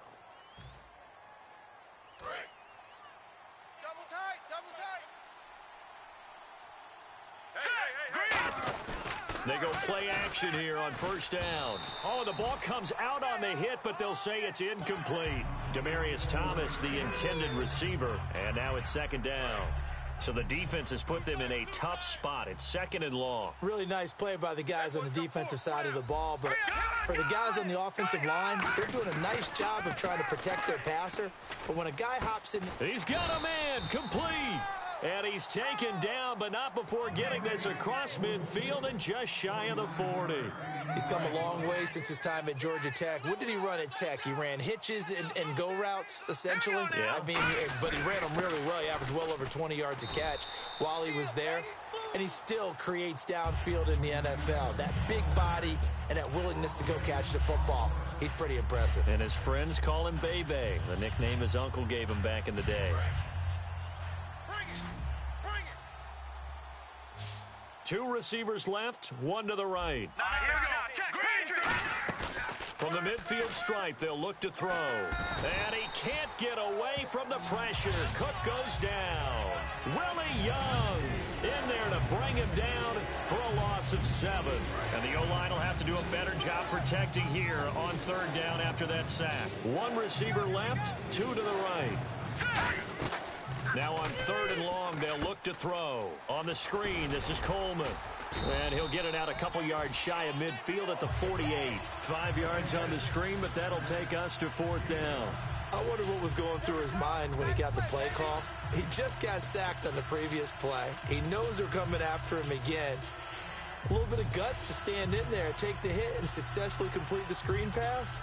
Really well done. And how about this? 4th and long, and they're going to go for it. Check 26, check 26. Hurry up, here we go. They're indeed going for it as they look to throw. It's caught inside the 25. Touchdown, Chicago. Demaryius Thomas, 51 yards. And the Bears have taken the lead.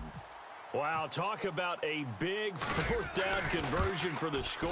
Defensively, how do you let that happen? I think you start with the offense, and you give them credit for going for it and having that type of, well, let's face it, audacity. But defensively, I think you're right on target, partner.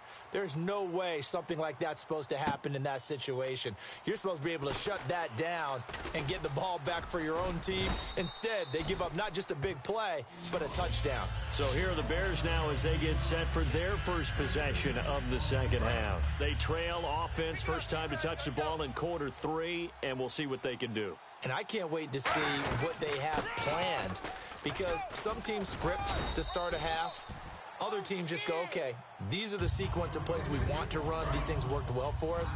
And sometimes they throw in that big chunk play right away. Shocker. Try and get after them early and try and create a big play to give themselves some momentum. See what they have up their sleeve. They'll lose a yard, and it brings up 3rd. And the offense moving quickly to the line.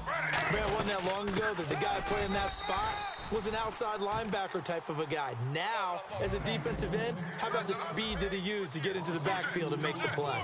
Well, on that play, the expression, don't blink, you might miss something, certainly applied. That was fast. Defense diagnosed the play, and it was over in a heartbeat. Tell you what, I don't think I agree with the call to go for it, but I will be the first to give him credit because every book in the world tells you to punt in that situation, but he trusted his instinct. And as a result, his guys are going to get a new set of downs. Griffin, and to the left side, Fedorowicz has it. And he gets this one to midfield before he's brought down. They give him 13 yards there on the play and a fresh set of downs. And now it looks like they're going to be in the hurry-up. They run the counter now. It's Anderson. And he'll lose yardage here. Back at the 47. A loss of a full 3 yards, and now it's 2nd down. They tried to run the counter, just that the defense wasn't fooled. And when they're not fooled, you see the end result. Because what you're doing there, you mentioned the counter. You're using your offensive linemen sometimes to pull or move to influence the defensive front to go in that direction and create the space back in the other side and block it appropriately. But you're exactly right. Didn't move him. Sat there waiting for him and made the play. The Bears have put an extra defender in the secondary on 3rd down. Yep, they're in the nickel. And finding Fedorowicz. Look at the dance and the juke. 20. Welcome back now to Denver. It's Bears football, but they trail on the scoreboard as we get set to bring you the 4th quarter.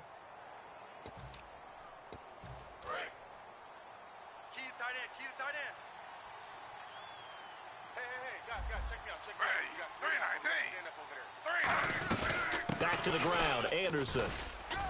He takes us down to about the 12 for a gain of 3. Tackle made that time by Kevin Johnson. Not a run that you're going to write home about, but still a good first down run. That's what an offense calls staying on schedule. 3 to 4 yards on first down, you're set up very well for the rest of the drive. One receiver left, 2 to the right. To throw is RG3. He's going to hit his man out of the backfield, complete. And they'll lose a yard that time, and that's going to lead to a 3rd down. And now they're in the hurry-up. On 3rd down, Griffin. Flushed out right. Oh, he can't hang on to it. Almost intercepted. They would have loved the first pick of the game there, but at least it does get them to 4th down. I know ultimately that feels like a good defensive play, but I know it's really not. They had a chance to keep points off the board. Now they have a chance to kick a field goal by missing that shot. Yeah, especially at this spot in the field. He's got to be upset he couldn't come up with that INT.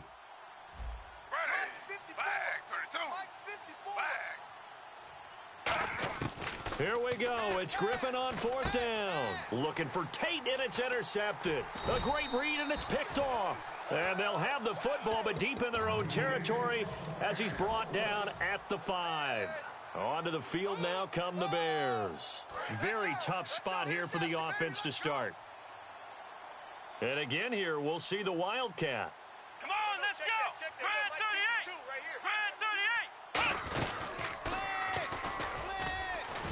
And he'll go down for a loss inside his own 5 at the 4. He'll wind up losing a yard on the play, and it'll be 2nd and 11. And in this situation with the lead 4th quarter, they're liking keeping the ball on the ground, I'm sure. That's just smart football, but you know the defense has to know it as well. They've got to stop them here. So now we're going to see that loading the box in a big way. 6, 7, 8, 9, whatever it's going to take, puts a little bit more pressure on your big offensive line. That one goes for 13 yards, and it moves the sticks. Time is starting to run out, really becoming a factor. We'll see if the defense can get the stop they need to get the ball back to the offense. Now Cook. And no escaping this time as he'll go down. They got him for a sack. Now the Bears electing to call a timeout defensively. It's just their first. They'll be down to 2 remaining as we step aside here in the 4th quarter. Now let's go. Green. Throwing, Cook. And Fasano here brings it in. And he's taken down, but not before he gets this across the 25-yard line.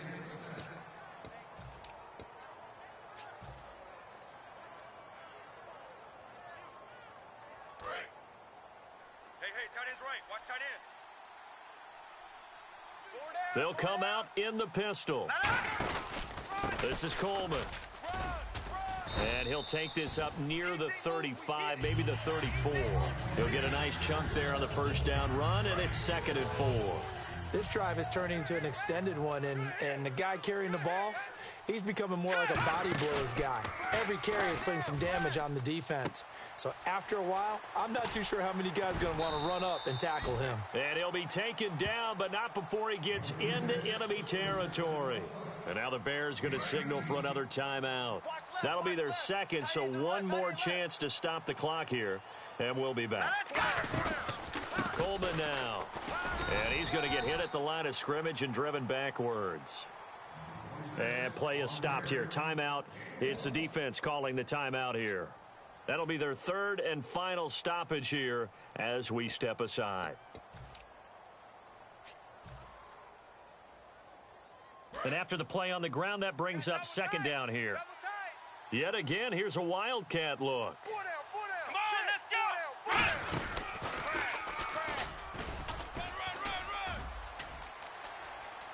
Down the numbers. There he goes. Touchdown, Chicago.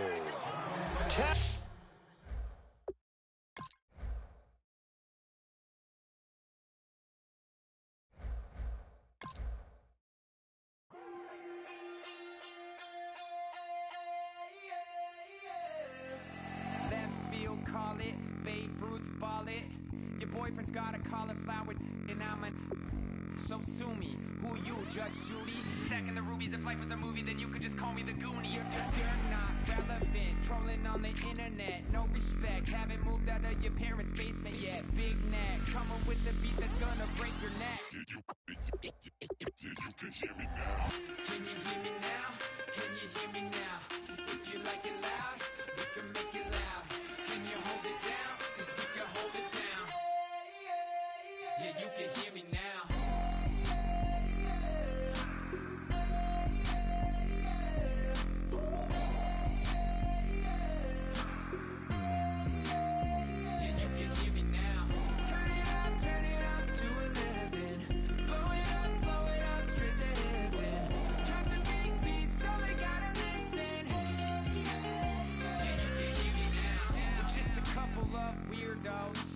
Coming to your city, sending bass into your earlobes, like your bleached out hairdos. We glowing in the dark, got the spark, about to flare the fuse. That's just how we do. To Geronimo, parachute, skydiving off your parents' crew. Saw the magician's assistant in half, like who the are you? Who the are you? Who the are we? We be the dudes who just come over to water the lawn. We don't say hi, we just come over to walk your dog. We nice like that, we super nice like that. You can hear me now. Can you hear me now? Can you hear me now? If you like it loud.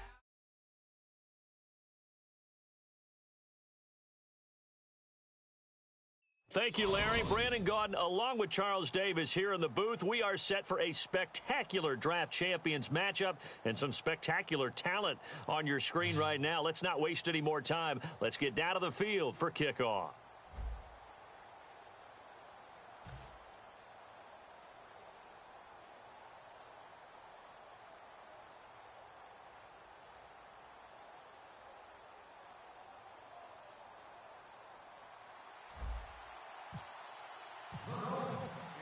Getting ready is the kicker, Andrew Franks. And off we go in Draft Champions game number 4. This fielded a few yards into the end zone. And with a new rule, that decision to bring it out will cost him about 5 yards as he only gets to the 20.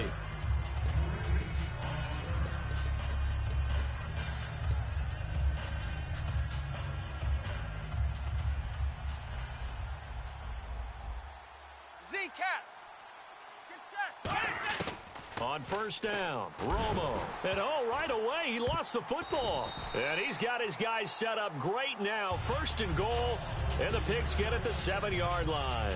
To put it mildly, that is not the way anyone wants to start off a game. You fumble on your first offensive snap.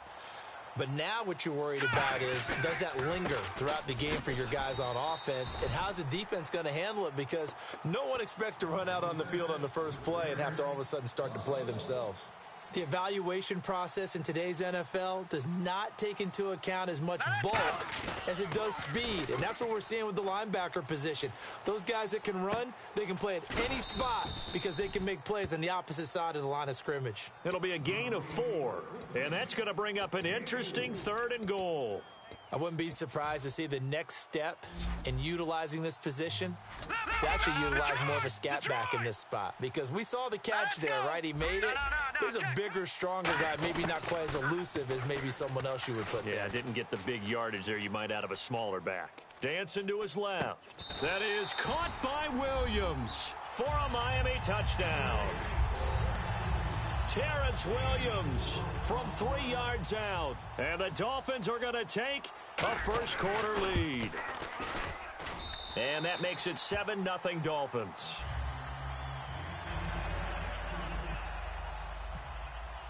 Franks now on to kick it away after the touchdown. This fielded a few yards into the end zone.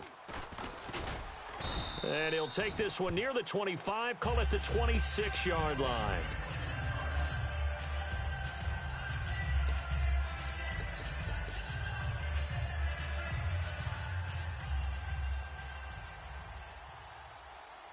The defensive line disperses a little bit here, maybe expecting a pass.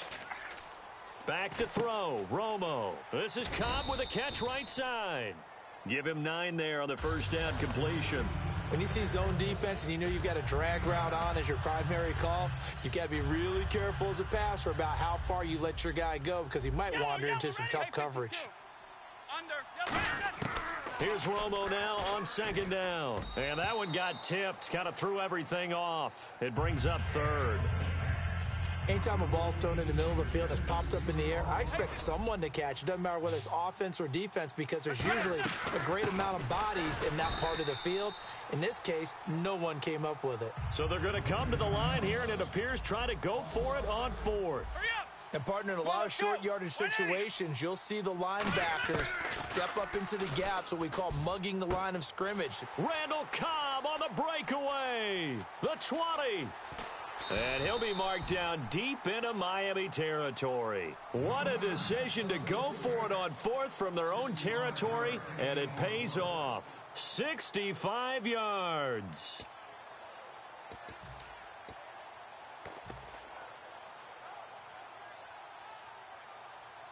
So after that big gain, let's see what else the offense has up its sleeve.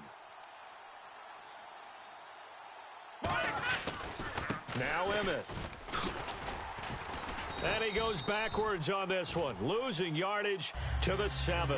It's a loss of a yard there, and now second down. Well, it's been the air game that's taken them down on this drive before they finally turned around and handed it off on the last play. And now they're looking for the big boys to get him in the end zone. Couldn't do it there. It'll be interesting to see. Offensive lines had to pass block a lot on this drive. Will they be able to revert and fire out and create some space in the run game? They'll fake the handoff. Now Romo sliding out of the pocket. Touchdown! And the New Orleans Saints put 6 up on the board. That was not a designed run. It was supposed to be a pass, but it turned into an exceptional run. What a scramble for a touchdown. Now Andrew Frank's on for the point after. It's good, and we're all tied at 7 apiece. So a tie ball game here as the kick's away. This is fielded a couple yards deep. And he will be brought down here at about the 17-yard line. The Dolphins offense now working their way back onto the field.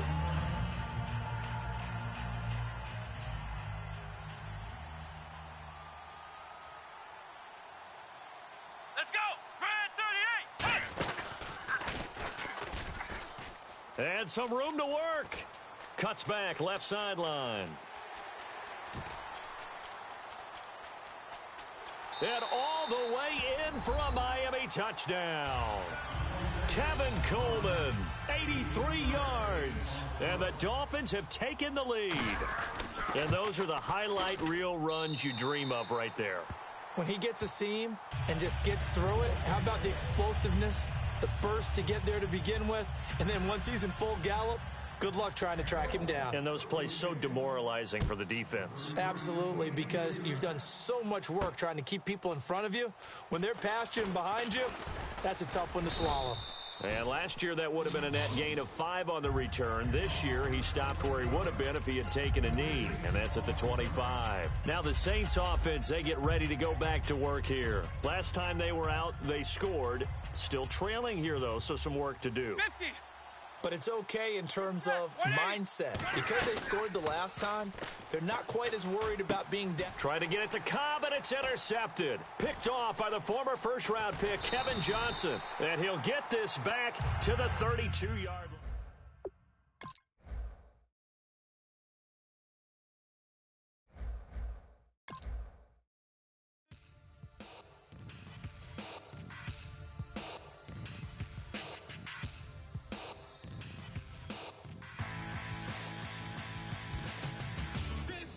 Complex new design, I'm tripping over all the time. We try to walk a fragile line. Whatever's left is always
change a thing.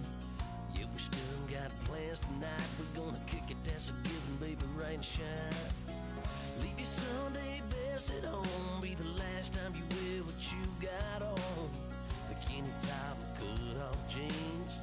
Baby girl, you know you're looking mean. She said, how we gonna make it through the mud hole? Won't you think you got swampers on my truck phone? Ooh, it's about to get dirty in the dirty South. I'm about to show you what it's all about. But don't worry, it's a rowdy crowd. We ain't scared, we're still throwing down. We gonna tap, light that fire. We gonna crank that country. Pass that, get Thursday. Let it rain, let it rain, let it rain. Well, it's about to get dirty.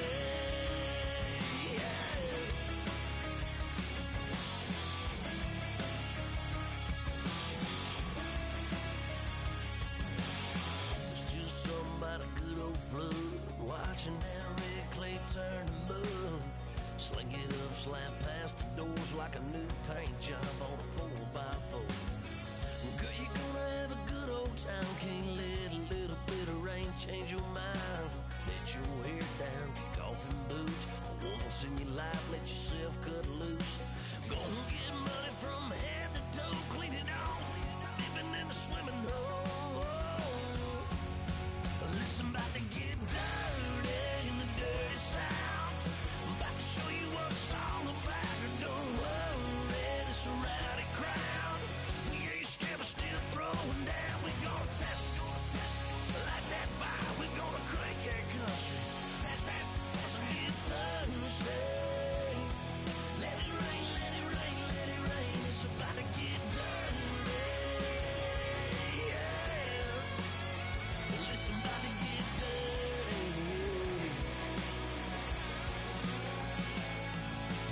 Girl, your whole life's about to change. Baptized in muddy water, let me hear you say, let it rain, let it rain, let it rain, let it rain. Listen, about to get dirty in the dirty South. About to show you what it's all about. Don't worry, it's a rowdy crowd. We ain't scared, we're still throwing down. We gonna tap, light that fire. We gonna crank that country. Pass that, get Thursday. Let it rain, let it rain, let it rain. Everybody get Thursday. Let it rain, let it rain, let it rain. Listen, about to get dirty. Yeah. Listen, about to get dirty.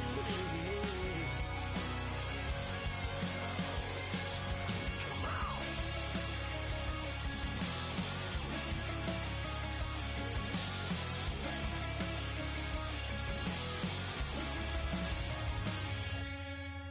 Nasty.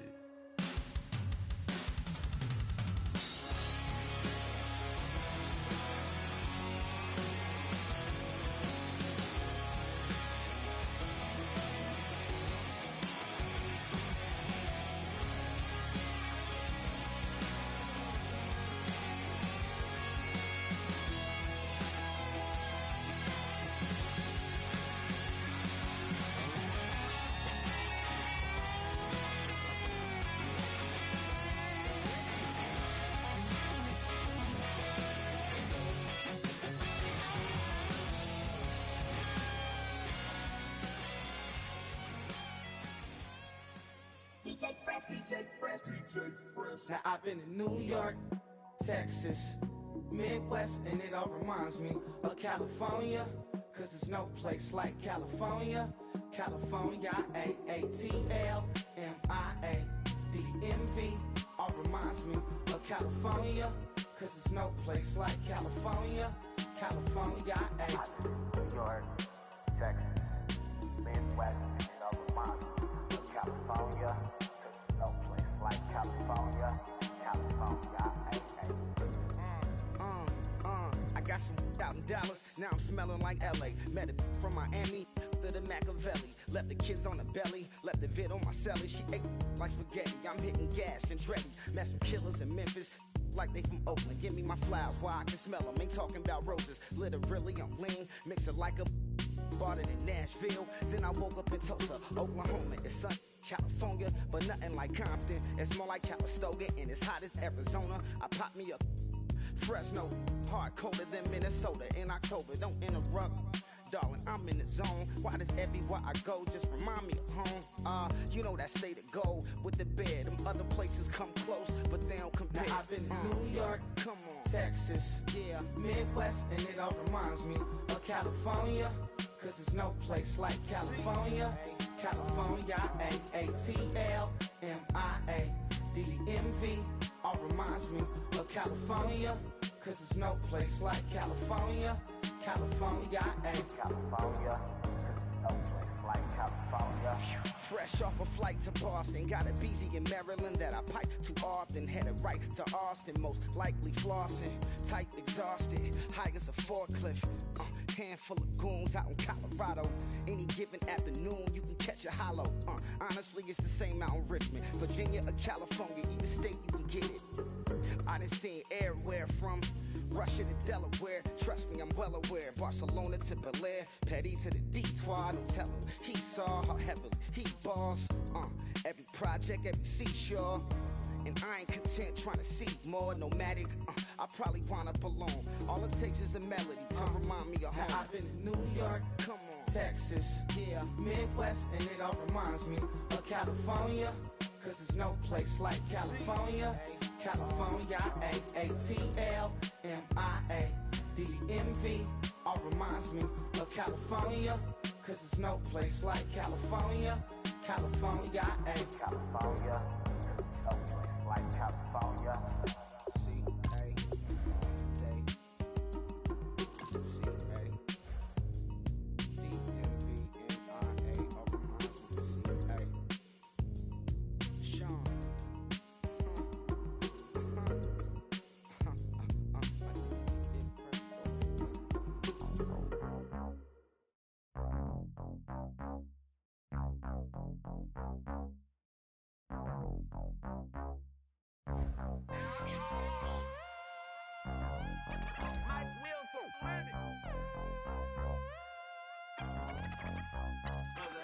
We set the roof on fire. We set the roof on fire. We set the roof on fire. We set the roof on fire. We set the roof on fire. We set the roof on fire. We set the roof on fire. We set the roof on fire. We set the roof. We set the roof. We set the roof on fire. We set the roof. We set the roof. We set the roof on fire. If I'm not mistaken, home team made it. 2 threes on my feet, then I pump fake. Baby girl, grab the crew. What if kiss it? Sweat leave, Mr. Couldn't took it quicker. Hottest on the planet, got the place lit up. Fly, got expensive taste, sight and touch. We ain't on the same team. Cheer up. Both up, that make sit up. I ain't come to blend in, boy, I stand out. Money talks, you just popping off at the mouth. If I'm the topic, then the conversation heated. Right shrimp, getting booked up in every city. Splash her with cash, had the spaz on the waiter. She messed up my order 3 times in a row. I'm good on gas, I just filled up my tank. Now let's fill up her head and let's see if she goes. We set the roof on fire. We set the roof on fire. We set the roof on fire. We set the roof on fire. We set the roof on fire. We set the roof on fire. We set the roof on fire. We set the roof on fire. We set the roof. We set the roof. We set the roof on fire. We set the roof. We set the roof. We set the roof on fire. So bad, swimming in my bed. Off with that, off with that. Young Slim, get it in my infrared. Come and hit the rain, I just lit the gas. Young wild winning, living fast. Stashing money in a brown paper bag. We set the roof on fire, then we flood it out. We just threw the money up, we ain't even count. Shake it, shake it, shake it. It in my speeder, girl, I'm nothing, messing up my speech. I'm $1 million player, baby, nothing's at my reach. I'm $1 million, like I hit the lottery. Splash her with cash, had the spaz on the waitress. She messed up my order 3 times in a row. I'm good on gas, I just filled up my tank. Now let's fill up her head and let's see if she goes. We set the roof on fire. We set the roof on fire. We set the roof on fire. We set the roof on fire. We set the roof on fire. We set the roof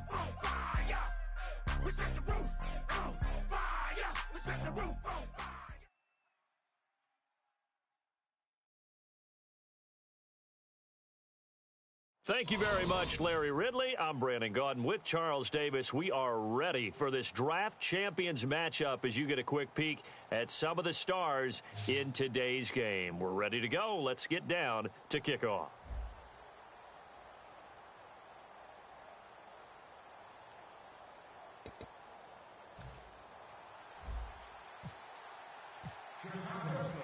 Getting ready is the kicker, Andrew Franks. And we are underway in the 5th game of Draft Champions. This is fielded a couple yards deep.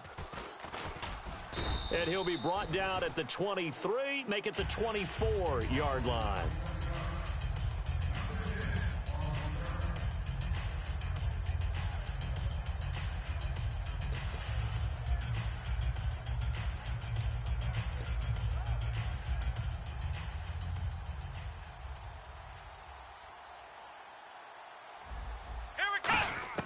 On first down, it's McNair.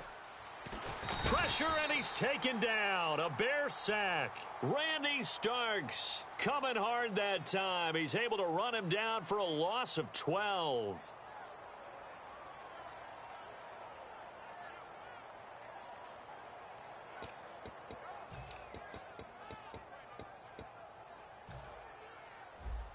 Possible run anticipation here as the D-line sandwiches together. On second down, McNair. He's going to sling this deep downfield. That's going to be knocked away and incomplete. Dez Bryant, the intended receiver, and it's third down. I know the initial focus was on how far that pass was downfield, but how about the coverage on the play? Able to stay with him, get his hands where the receiver's hands were going to try and catch the ball, tips it up in the air, and knocks it away. And the Bears in the nickel. No, wait, they're in the dime. 6 DBs out there on third. And he's going to be taken down, sacked back at the 2. They bring the safety on the blitz, and he busts through to drop him for an 8-yard loss. Here's Bradley Pinion now. And no room for error here as his first punt comes from deep in his own end zone. And he's able to get it out of there, and this is a pretty good kick.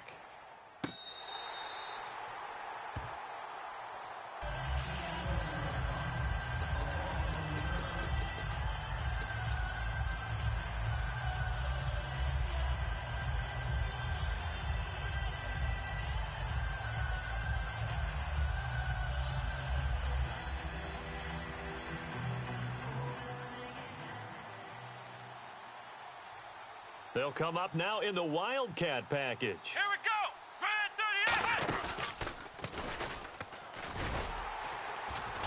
38! And that play went nowhere. Losing yardage. It'll be back at the 36. It's a loss of 2 there, bringing up second down. And the offense there, the O-line, everybody really on offense, they were just manhandled at the point of attack. Yeah, you could pretty much call them all out, couldn't you? Almost by name, right? That was a very tough sequence for the offensive line. But how about that defensive front creating a new line of scrimmage and creating a lost yardage possibility? He was hoping to get that one to Tevin Coleman in space. And it's third down.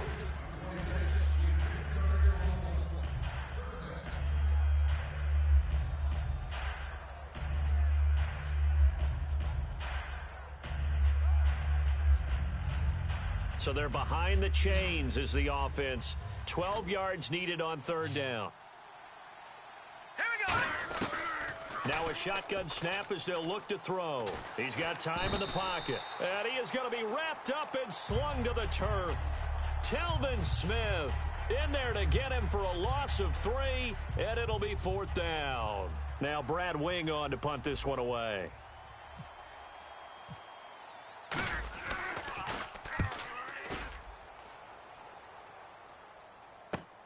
This is taken at the 15.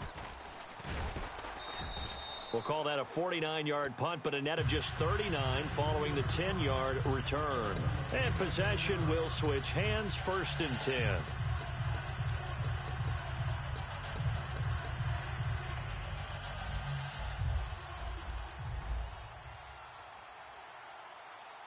Let's go!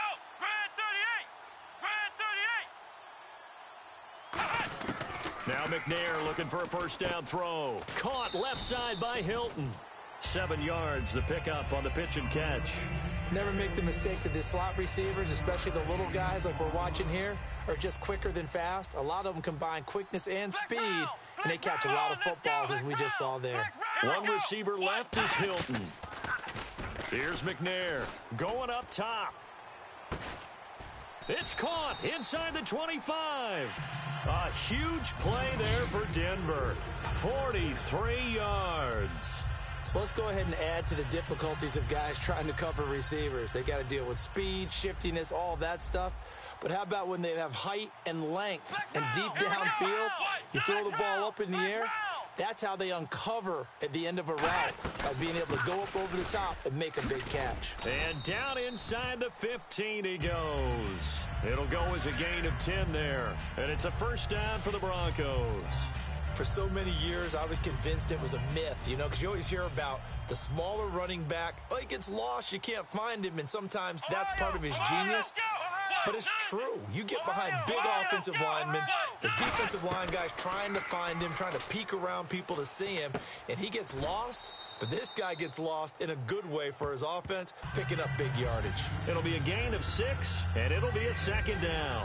Partner, it's a lot of fun watching the NFL now, isn't it? Because when the big fella runs routes, it used to be when we were kids, he'd run about 3 different routes, and that was it. Now he can run anything and catch the balls we just saw there.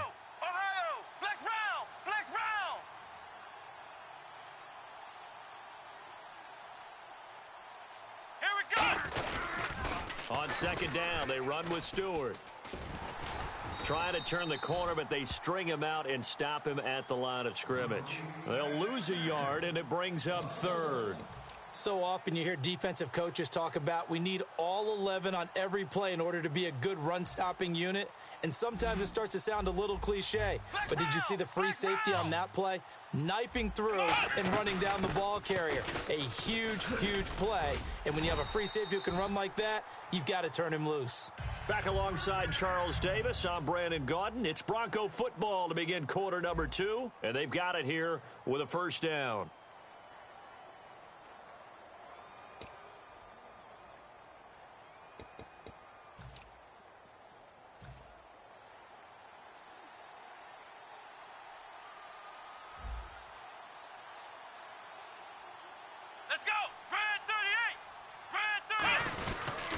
Trying to punch it in, Stewart.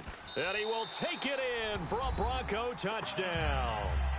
Jonathan Stewart taking it in from 2 yards out. And the Broncos are in for 6. Solid job up front. Really just a solid job all the way around to get that one in. Yeah, that was well executed, wasn't it? Well blocked, well run. End result, 6 points. Touchdown.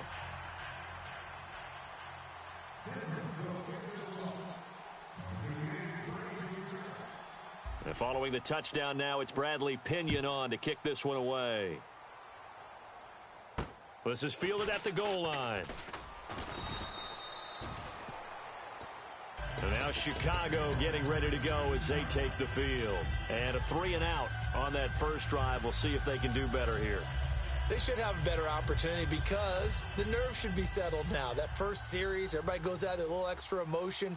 So now they get a chance to go back out and say, okay, now we're into the game. Let's go play and play as best we can. You almost get a mulligan then on that first drive? Sometimes it absolutely serves that way. You get a second opportunity.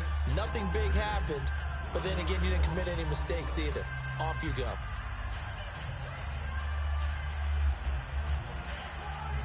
And the offense behind the chains here, a touch on 2nd and 11.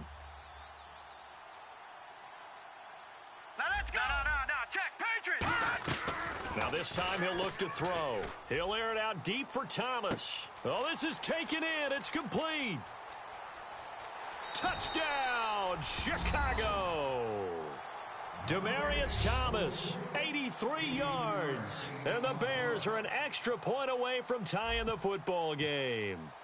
And correct me if I'm wrong, that was just a simple fly route, wasn't it? No, there's nothing to correct at all. You've got it down pat. And I just remember as a player, when I'd be in practice sessions and I'd hear 9 from the receivers, that meant fly route, go. Uh-oh, look out.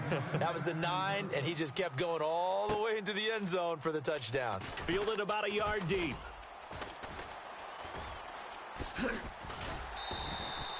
Well, that return gives them a golden opportunity to go out in front. How will the defense respond after giving up that type of a return? The Bronco offense now set to come back out onto the field. And that last drive, a long drive, but not just that, they had a great air attack going. Do they stick with that? I would think that they would, because if they were confident enough to do it on the last drive, starting backed up in their own territory, why would you change anything? They've got to be confident about what they're presenting and continue to do so. Yeah, because the secondary, they really look clueless. And that was amazing because that drive went and went, no adjustments and no big plays by the defense to knock the ball away. First play of the drive, let's give credit all around. Excellent blocking, but the guy carrying the ball, he was the finisher. A really nice run. So the offense readies for a 2nd and 4. Let's go! What? They keep it on the ground again to Stewart. He'll fight forward for a couple down inside the 40. Mario Edwards Jr. there to bring him down. I do know from experience that when you slow down someone's running game, you're now doing the dictating on defense. And guess what? Now you're getting ready to tee off on their quarterback because they have to throw it all the time. But you still have to be alert for the draws and other plays of that nature to make sure you don't get hurt.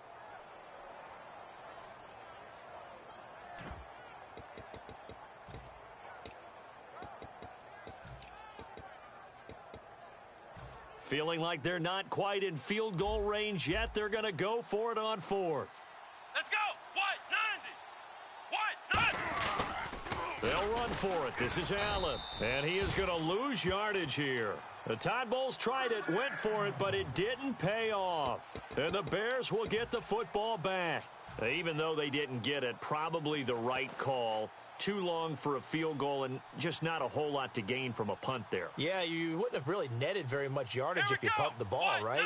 And the thing about a field goal, and you know this from so much experience, the longer the field goal, the lower it comes out off the kick, right? Which means it's got a better chance of being blocked. So you're taking a chance either way. I like the fact they went for it. 2 minutes to play in a tightly contested first half. We're back to Houston after this timeout.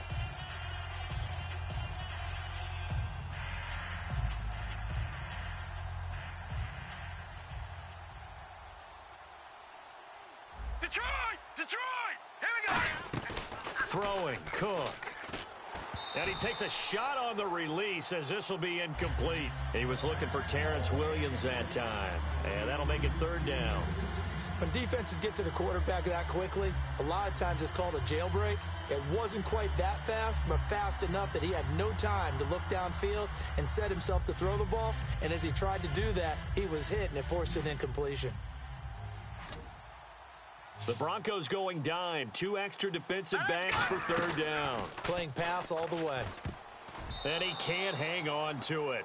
Nearly picked. He's known for his hands defensively. But instead it just brings up 4th down. Here's Brad Wing now. On for his 2nd punt. He'd take a repeat of his first. He gets this one away, and boy, it's another boomer. And this is a beauty as that ball's going to angle out at the 6-yard line. So the Broncos coming out now. And last time they were very fortunate, this offense. They went for it on 4, turned it over in their own territory, but the other guys held up. They didn't give up any points. So how about the guy with the #1 headset on the sidelines, the head coach? That was planned going into it, not necessarily to not get the first down or to have the defense have to hold up. But he trusted his defense. Trusted his defense very much, and I think that's how he's going to play this game. Go for it, be aggressive, because I've got the Wild Bunch backing me up over here on my own sideline. Now we'll see what his offense can do. Now the Bears electing to call a timeout defensively. It's just their first, so they'll have 2 remaining here before we get to halftime.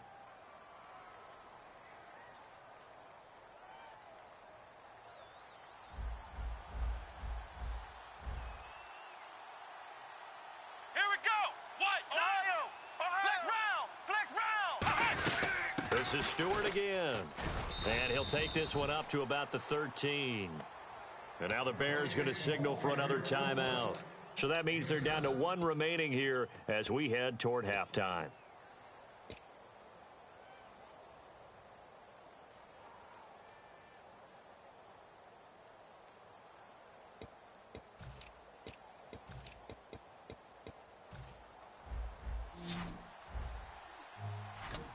Looks like a nickel set here defensively on 3rd and 2. Yeah, maybe expecting a throw. McNair. And the grab made by the tight end Pruitt.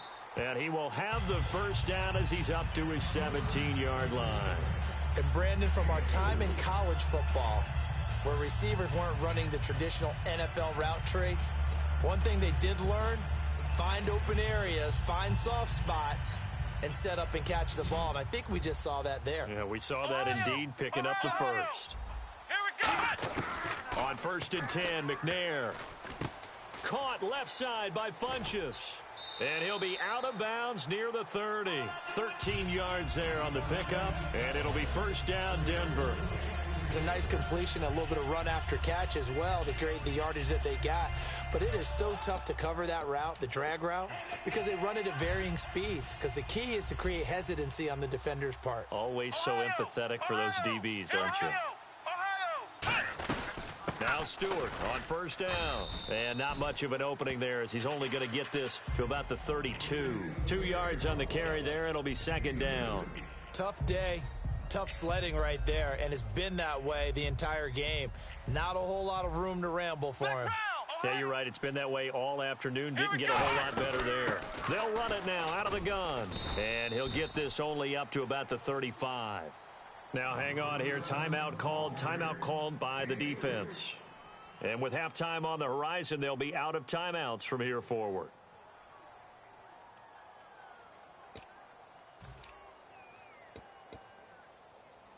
Five yards to gain here on 3rd down. Come on, now! Out of the gun, it's McNair. And the hook up over the middle to Pryor. And he'll be out of bounds up near midfield at the 49. A gain of 13 and also a first down. Would it be safe to say that as precise as routes are supposed to be run in the NFL, maybe they're not quite as precise in college ball? That's accurate, yeah. And I think we saw a college route in the NFL. And he fires one that's intercepted. A great read, and it's picked off. And they take possession 2 yards away from midfield at the 48-yard line. Here's the Chicago offense coming back out onto the field. And this is a spot late in the clock near midfield, though. Maybe take a couple chances, see if you get in field goal range. You do that if you have trust. And this should be a position now where the great ones, they relish this opportunity to try and put points on the board. Now Cook. And Ty Montgomery has it complete.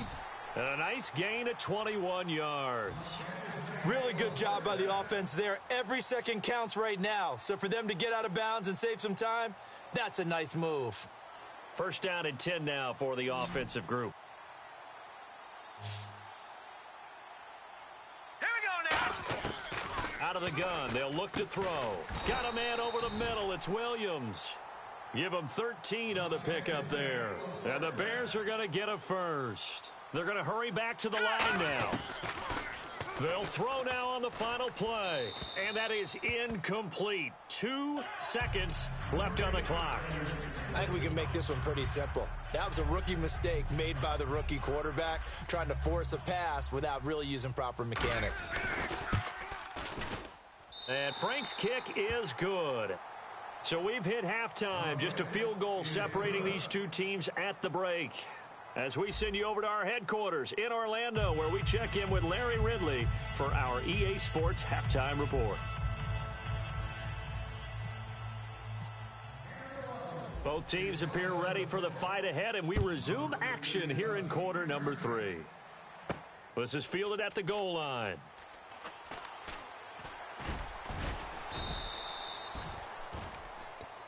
So here's the Bears offense now as they get set to start this third quarter. They have the lead. Now they'll be looking to extend that lead. And this is where I enjoy talking about one of my favorite subjects, tendency breakers, or counters as I also like to call them. You've done things in a certain way in the first half, and they've had the ability to see what you've done. They're going to make their adjustments. So guess what? You adjust yourself and try and stay ahead of the pace because you are looking for some separation in this ball game. The adjustment to the adjustment. Without a doubt. Show them one thing, hit them with something else. And he's eventually brought down, but not before he reaches the 39, just shy of the 40. Sometimes it's hard to believe, but There are times this game is about patience, isn't it? Has had the game he expected, but that run there, that may get him going. I was just going to say, maybe that gives him a little juice, because you're right, he struggled, especially in that first half. Yeah, and I know the great ones always think to themselves, nowhere to escape, and he goes down. Daniil Hunter coming hard that time. He's able to run him down for a loss of 12.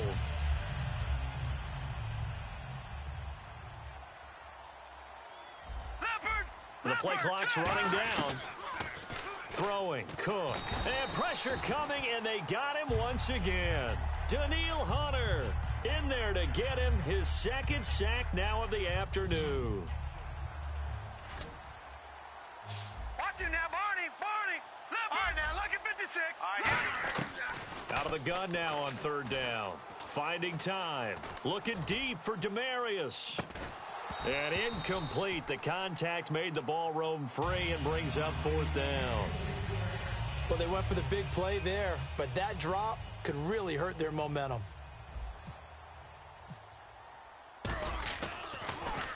Averaging over 50 yards a punt so far as this one's away.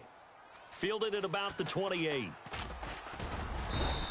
It's a 49-yard punt, but subtract 9 there for the return. And the Broncos take over, first down and 10. So now a look at the Broncos as they head back out there for their first possession of the second half. They were able to get the stop defensively. Now a chance to turn that into points on the offensive end. Can you imagine what the grease board looks like at the half? Because no, tell me. That's exactly what they printed up. Stop them on defense, get the ball back for our offense, and go downfield and score some points. Now, the last part remains to be seen, but they got the first part done very well. Do people use grease boards, or you mean the magic marker boards? Yeah, those two.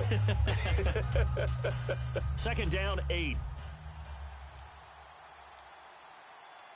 Let's go. Red 38. They'll run it now out of the gun. Just a couple on the ground there, and that's going to bring up third and about 6.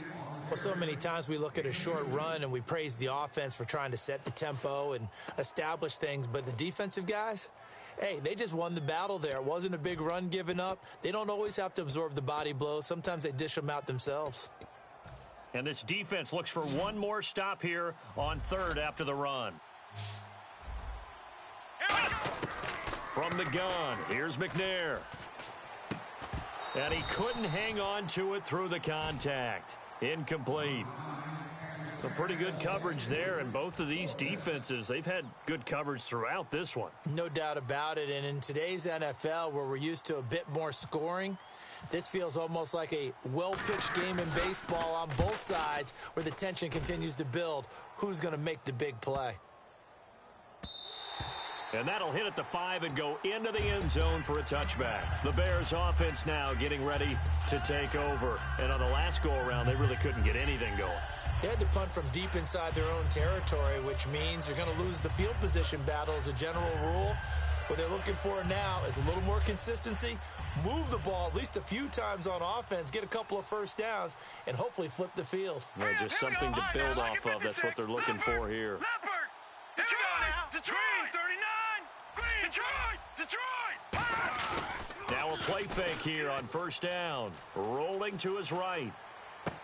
To the right side, complete to Escobar. And they're going to get this one all the way out across the 45.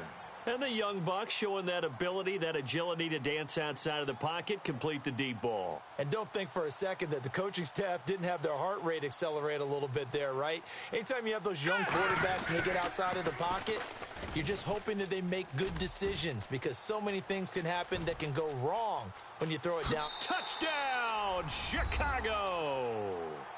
Tevin Coleman, 52 yards. And the Bears will extend their lead. And on that long run, maybe the defense caught napping a little bit. The concentration level may not have been there. I agree with you on that one, because those types of plays, when they result like that, they're almost like big bolts of lightning, aren't they? Whoosh, and off he goes. This will be taken in at the 1. And he'll bring it back to just about the 25, call it the 24-yard line. And Denver getting set to take the field. And with this deficit, you can't have too many more drives like the last drive where you had to punt it away. You know what I would tell my offense right here? The punter doesn't exist, guys. He doesn't even exist. He's not a team anymore. I just cut it, all right? So you've got to go out and create some offense for us here and give us some points. No way does that guy get on the field on this drive. Poor punter. Yeah, it wasn't his fault. But, hey, listen, there's got to be casualties at times. We're trying to win a game. Completed pass play. Now let's see if they go back to the air or to the ground. On second down, McNair toward the sideline, and look at that catch. Dragging the toes, and that's going to be a first down. Well done. Let's make this one simple.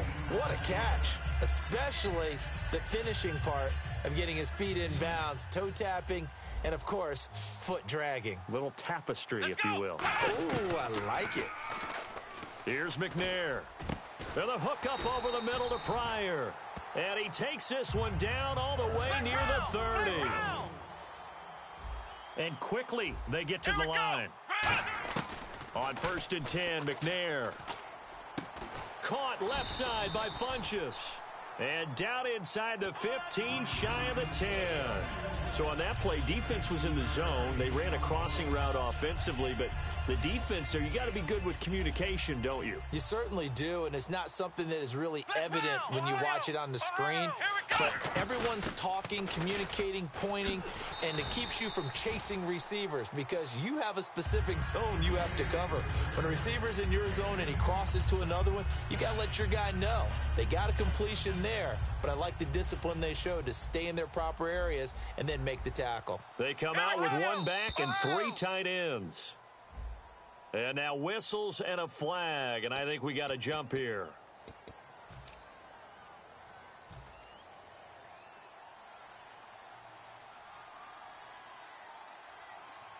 Let's go! They'll try and sneak it here. And no signal, but I don't think he got the surge behind center. No, he's going to be kept out of the end zone. Nothing on that one. It'll be 2nd down. Oh, yeah, good surge defensively. Sometimes you can just tell by the way a quarterback lines his feet up behind center. He's going to try and he'll get in. Touchdown, Denver. Buck Allen taking it in. And the Broncos draw a bit closer. I know we don't talk about it enough, but the intelligence level of the guys up front blocking, the offensive linemen, maybe the smartest guys in football overall. Add in a little bit of athleticism and a whole lot of toughness, you've got a lot to deal with, don't you? That's why the guys in the backfield get them really nice Christmas gifts, right? If they're smart, they do.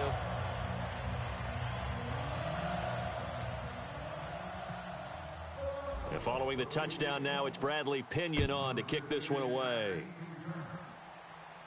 This fielded a few yards into the end zone. And last year, that would have been a net gain of 5 on the return. This year, he stopped where he would have been if he had taken a knee, and that's at the 25. And now the Bears coming out as they get ready. And that recipe on their last drive that resulted in a touchdown looked pretty good, so they'll be hoping to do that once more. And it takes me back to when we sat with the offensive coordinator and the head coach. They felt pretty good about their game plan and thought there were some holes in the defense, and they exploited them the last time out. Let's see if they can come back and put together a similar drive. And we'll see if they can do just that. And he's able to plow forward up to about the 29, just shy of the 30. And give him 4 yards there. It'll be 2nd and 6. And the offense here just looking to stay in bounds, complete the short passes, and put this game on ice.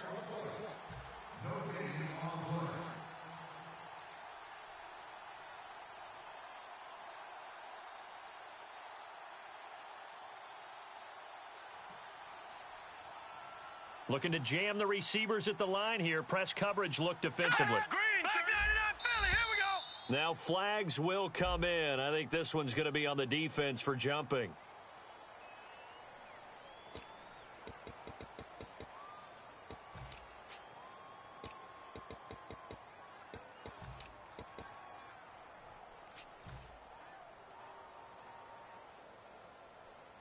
Offense readies for a 2nd and 1. They come out here in the eye. They will run again with Coleman. And he'll bring it up here. Now the Broncos are going to take a timeout. It's just their first. They've got 2 more to use here in the final stages.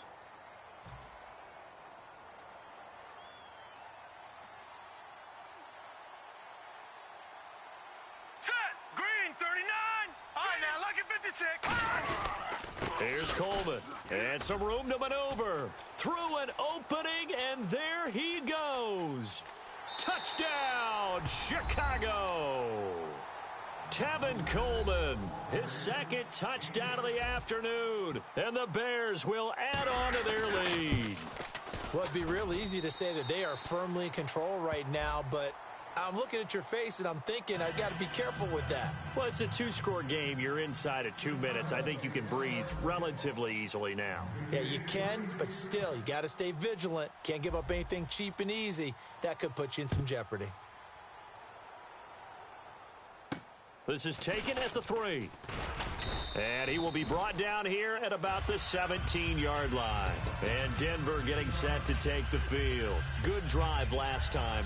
Really effective passing the football. Do you maybe mix it up, now go to the ground game and surprise the defense a little bit? I would anticipate the defense making some changes, but I wouldn't necessarily just absolutely go in the opposite direction. They're doing so well throwing the ball. Yeah, why I wouldn't change it up until they showed me a reason to do so. And they're going to hurry back to the line now. Now McNair. He couldn't quite hold it. Got hit. Ball pops out. Incomplete.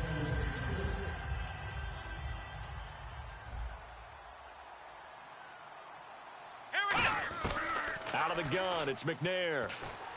Oh, hit as he throws there, incomplete. T.Y. Hilton, the intended receiver. 3rd down here.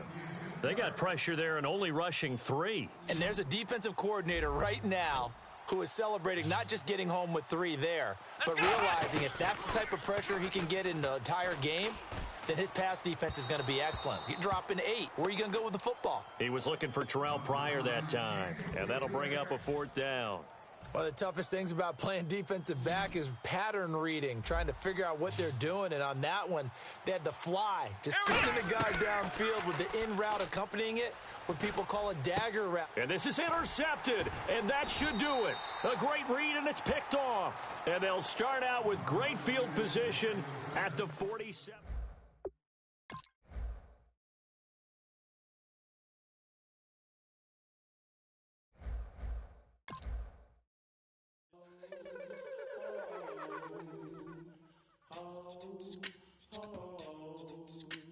Hello, my name is Kamal. I am from the clouds. I'm a human now, but I used to be a raindrop. Word up, I'm really good at putting words up. I make them levitate and circle with the birds. I don't need to force it, I let it occur. Whatever occurs, thank you. Feel like I was touched by an angel. Once again, a whole nother angle. I got a lot of holes in my ankle. I got a lot of love and a whole lot of ignorance, and that's a good thing if you want to relate. I'm just trying to relate. I'm just trying to relate. I'm just trying to relate. I'm just trying to relate. Presence, now, presence, come out, come out.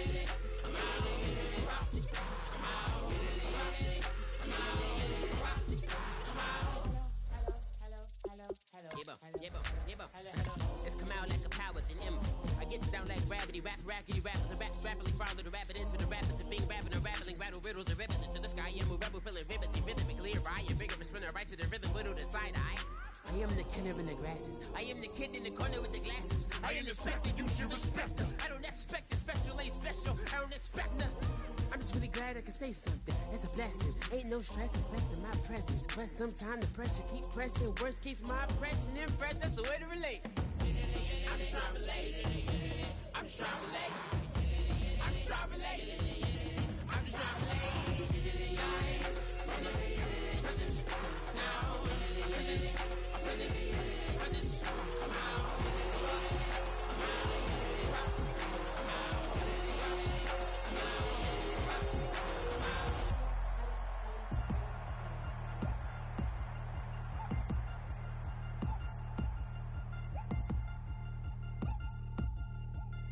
Three chains. Ow. caught up in my put your head on backwards, then skate off after.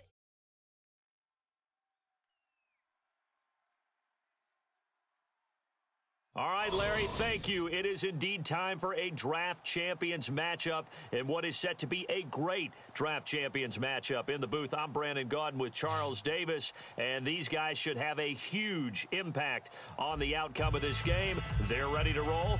We're ready to roll. Let's roll. Getting ready is the kicker, Andrew Franks. And off we go from Oakland. This fielded at the 2. And a good return as he'll be stopped just shy of the 30-yard line.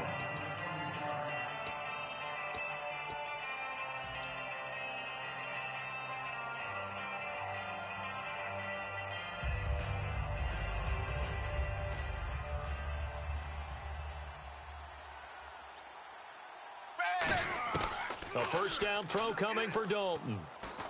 And incomplete to open things up. You got to give some credit there, able to hop up in the air and bat that one away. And that's frustrating for an offensive lineman because the only recourse is when he goes in the air to try and give some type of a pop or a shove, hoping to bring his arms down. Another look for Dalton on 2nd and 10. And he'll be hit as he releases it, and that'll fall incomplete. Well, the great coach has said football's really a simple game. Rush theirs, protect yours. And he's talking about those guys throwing the football. In this situation, the rush won, hitting the quarterback and forcing him into an incompletion. 380. And it looks like we've got a dime set here defensively. 6 DBs in the game.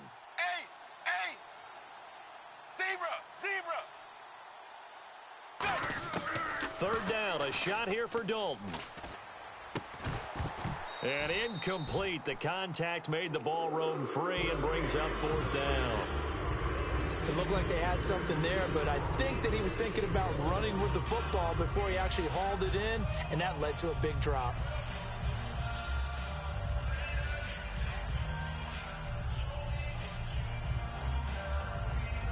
Okay, look at this. The punt team nowhere to be found. They're on the sidelines. Offense going to go for this on the opening drive. 380. Zebra. So they are going for it. Now Dalton. And able to find Garcon. That one good for 21 yards. And on 4th and long, somehow they're able to keep the drive going. Nice completion there for Andy Dalton. Charles, you worked some of his games when he was at TCU. Now you've worked his games in the NFL. What progression have you seen? I've seen a guy who took over as a freshman in college and got better and better each year. Always added a little bit more to his game, got stronger. But the best part about him is he's always been accurate. 10 yards still left on 2nd down. And the D-line pinching together must be expecting the run. Dagger. Zebra. Ace. 2nd and 10. Dalton once more. Over the middle to Garcon. 6 yards is the pickup, and that'll lead to a 3rd down. And he's already got 2 catches on the opening drive. They know he's going to be a handful. And sometimes you game plan for that offensively. You want to make sure that guy touches the ball, and sometimes it just happens naturally. And then you change your game plan. When he has the hot hand, you keep going back to him because he's running routes with confidence as the game goes on. Got a man, and he hits him in stride. And he's going to have the first down at about the 38. I don't care how many times we see it. I still get a kick out of watching quarterbacks and receivers do the pass tree in pregame warm-up.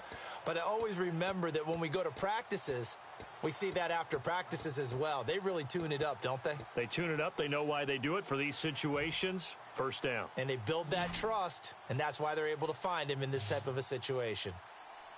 Zebra.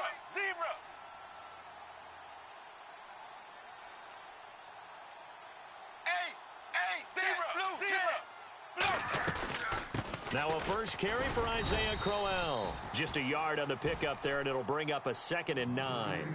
Now that's the type of play that'll fire up a defense. Hold them to 1 yard on a first down run. It'll be interesting to see if the offense decides to press the run at all, or if they'll abandon it now after gaining only 1 on that play. Ready. 380. Ace.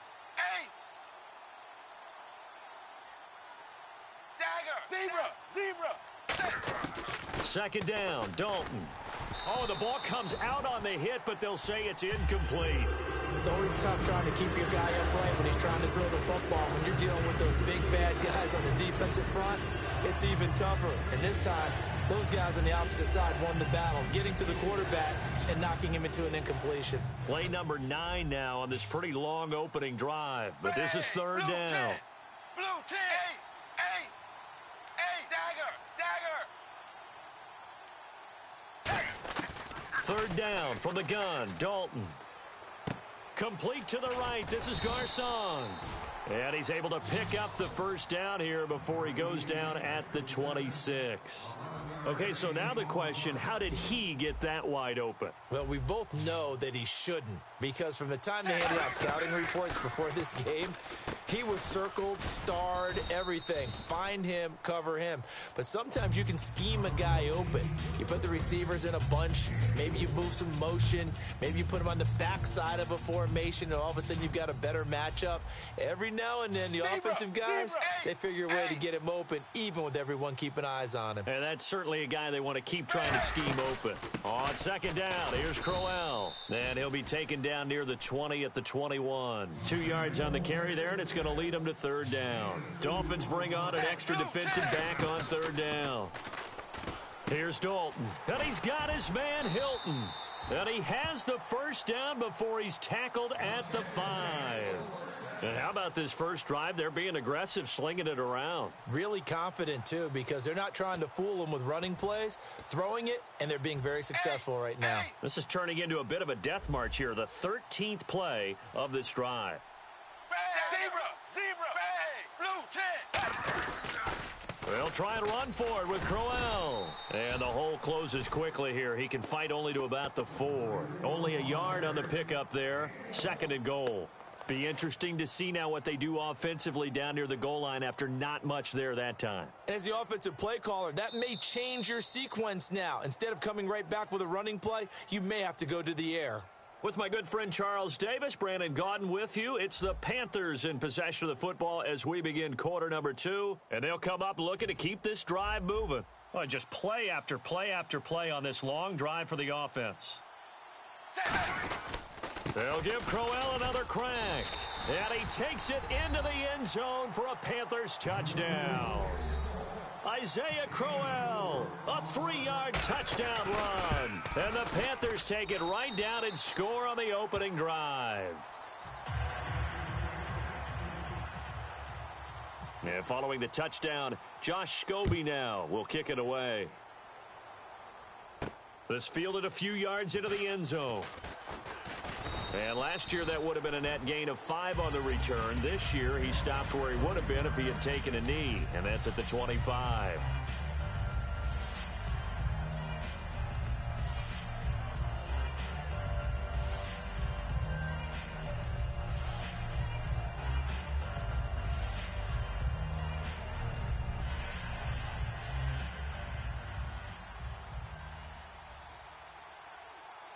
They'll come up now in the Wildcat package.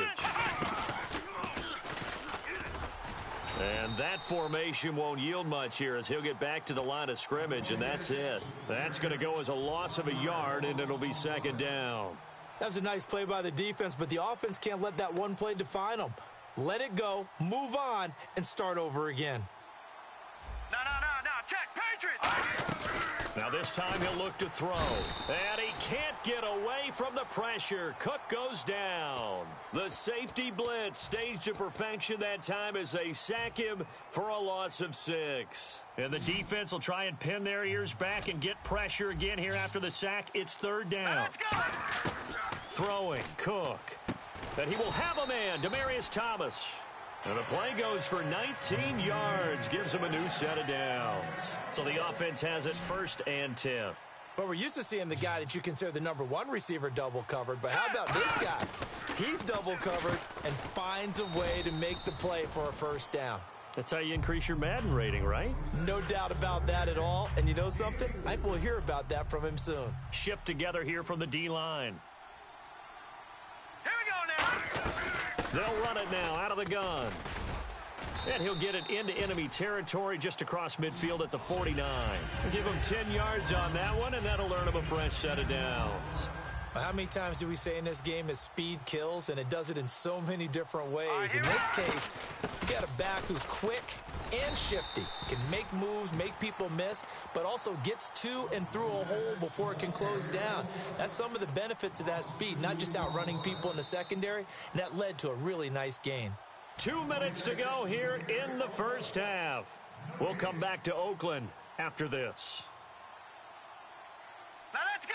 Blue, like that, Philly. Here we go. Now Cook. Now he'll dump it underneath to his running back, complete. And this time he's able to take it down to the 42. It's a 9-yard pickup on the play, and that's going to lead to a third down. Offense walks to the line for play number 7 of the drive. Set. Great. They'll run it now out of the gun. And he'll lose yardage on the play back at the 45-yard line. And a loss of 3 to bring up 4th. Brandon, that play ended so fast, it's almost as if the quarterback handed it to the runner and the tackler was there right away for a loss of yardage. Hurry up, here we go. No, check. Patriot. Detroit. Out of the gun, they'll look to throw. He throws and he hits the slant route to Thomas.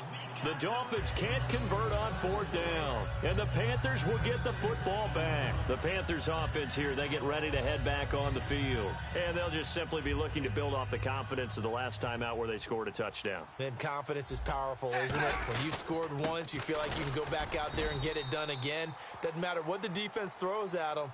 They feel like they're in a groove right now, and they want to get out there and show it. Yeah, hoping to stay in that groove here this go-around. 2nd down following the run. Dalton throwing on 2nd down.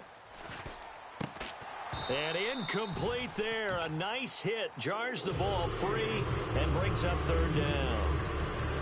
Whenever I see a drop like that, I have to kind of take a step back and check myself a little bit. So used to seeing those big guys make big-time spectacular plays that when they drop one, I have to remind myself, we ask a lot out of these guys. Block and catch the football, not easily done in today's NFL. And defensively, it's a nickel formation here on 3rd down and 9. Play action here with Dalton. Into heavy traffic, and it's intercepted. A great read, and it's picked off. And he's able to bring it up 5 yards shy of midfield to the 45-yard line. And out come the Dolphins now. They had a great drive going last time. They were moving the ball, and then all of a sudden it just stalled out. So we'll see what they can do here, Charles. And it's always easy to second guess when you don't get it on a 4th down try. But they had to like the feeling that they had going on offense. They want to continue to see if they can capture that again on this drive and maybe get in the same position. Yeah, and that's, I mean, like I said, they were moving the football. It's not like they went 4 and out, so I don't think it's a... Now, whistles come in. We're going to get a timeout here by the offense. It's just their first, so they'll have 2 remaining here before we get to halftime.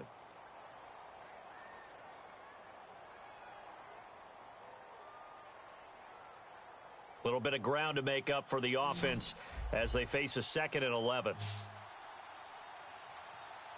Hurry up, here we go. Now a shotgun snap as they'll look to throw.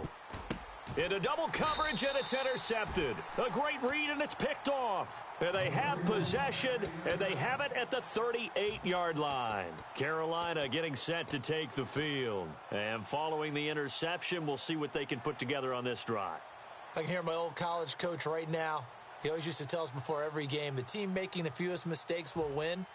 What they're hoping is that last mistake is their only one of the game. Coaches, that's all they talk about, turnovers, right? Minimizing those and maximizing opportunities. Their D gets the INT. Now what can Dalton do? Over the middle to Garcon. Now hold everything here. We're going to get a timeout by the offense. It's just their first, so they'll have 2 remaining here before we get to halftime. Blue 10, blue 10. 1 receiver left, 3 to the right. Dalton, 1st and 10. Complete to the right. This is Garcon. Now whistles come in. We're going to get a timeout here by the offense. So that means they're down to 1 remaining here as we head toward halftime.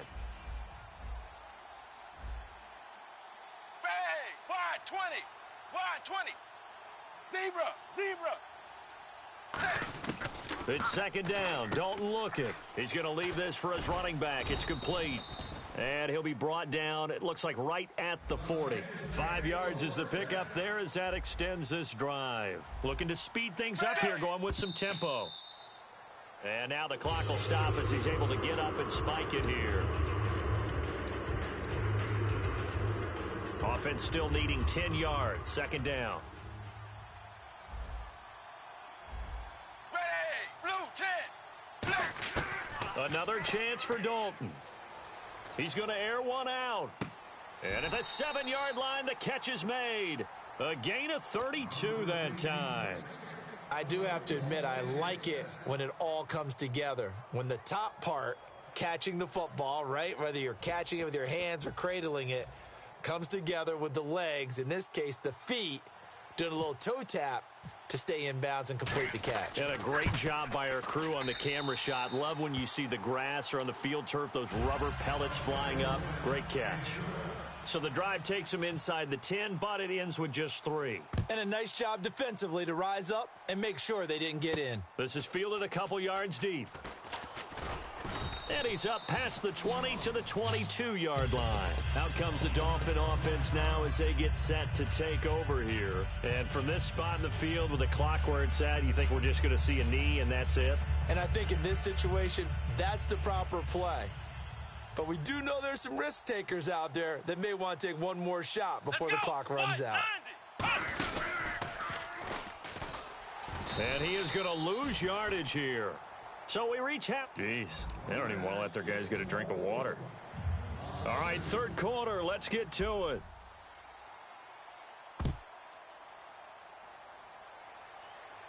This is fielded a couple yards deep. And he's able to get it across the 20, but not by much, as he's marked down at the 21-yard line. Out comes the Dolphins now. They'll go on offense first here in this third quarter. They come out here with a 0 on the scoreboard. What was said in that locker room? That's what I want to know. I would love to have been in there because we often have the feeling that there's a lot of shouting, screaming, people upset. But typically, halftime locker rooms are a lot more clinical than that. And in this case, are they upset that the plays weren't working because of execution, or did they think they were just bad plays to call? Yeah. We'll find out pretty quickly here if they feel like they had something going, but they just need to do it a little bit better or not. We'll find out.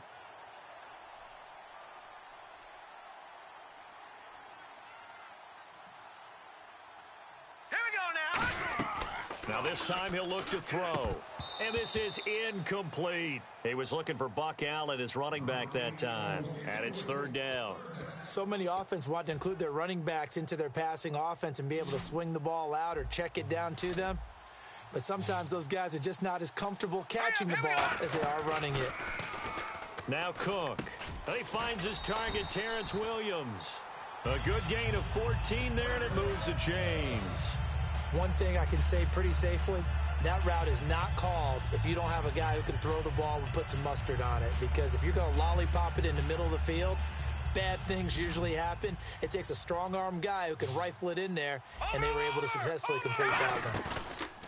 They go play action here on first down. Trying to get it to Thomas, and it's intercepted. A great read, and it's picked off. And they'll take over inside the 45 at the 44-yard line. The Panthers offense now, they head back on the field for their first possession of the second half. And they had 3 points last time, but they didn't want 3 points because they were well within range of scoring a touchdown. We'll see if they can do better now. I'm with you on that one. Let's just go ahead and be frank about the whole thing. The only one happy about the 3 points? The kicker. Exactly. He put it through the post. That's going to help him at contract time. But that offense, they're thinking, let's get in the end zone this time. I don't know if that helped him at contract time. You could have kicked that one through. I don't know about that. I don't know about that. Super toe.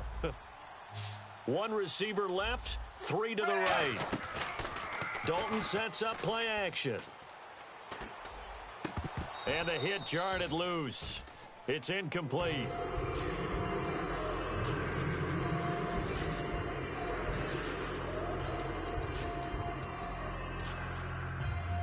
So a second down incompletion now brings up third down. Zebra. Set, blue, zebra. And the back goes into motion. 3rd and long. What will Dalton dial up? Out on the right, this is Cruz. And the stop here will come at the 38-yard line. They do get 9, but it leads to 4th down. Whether you're playing West Coast offense or not, one of the maxims of the West. Now hold everything here. We're going to get a timeout by the offense. It's just their first, so 2 remaining as they burn one here in this 3rd quarter.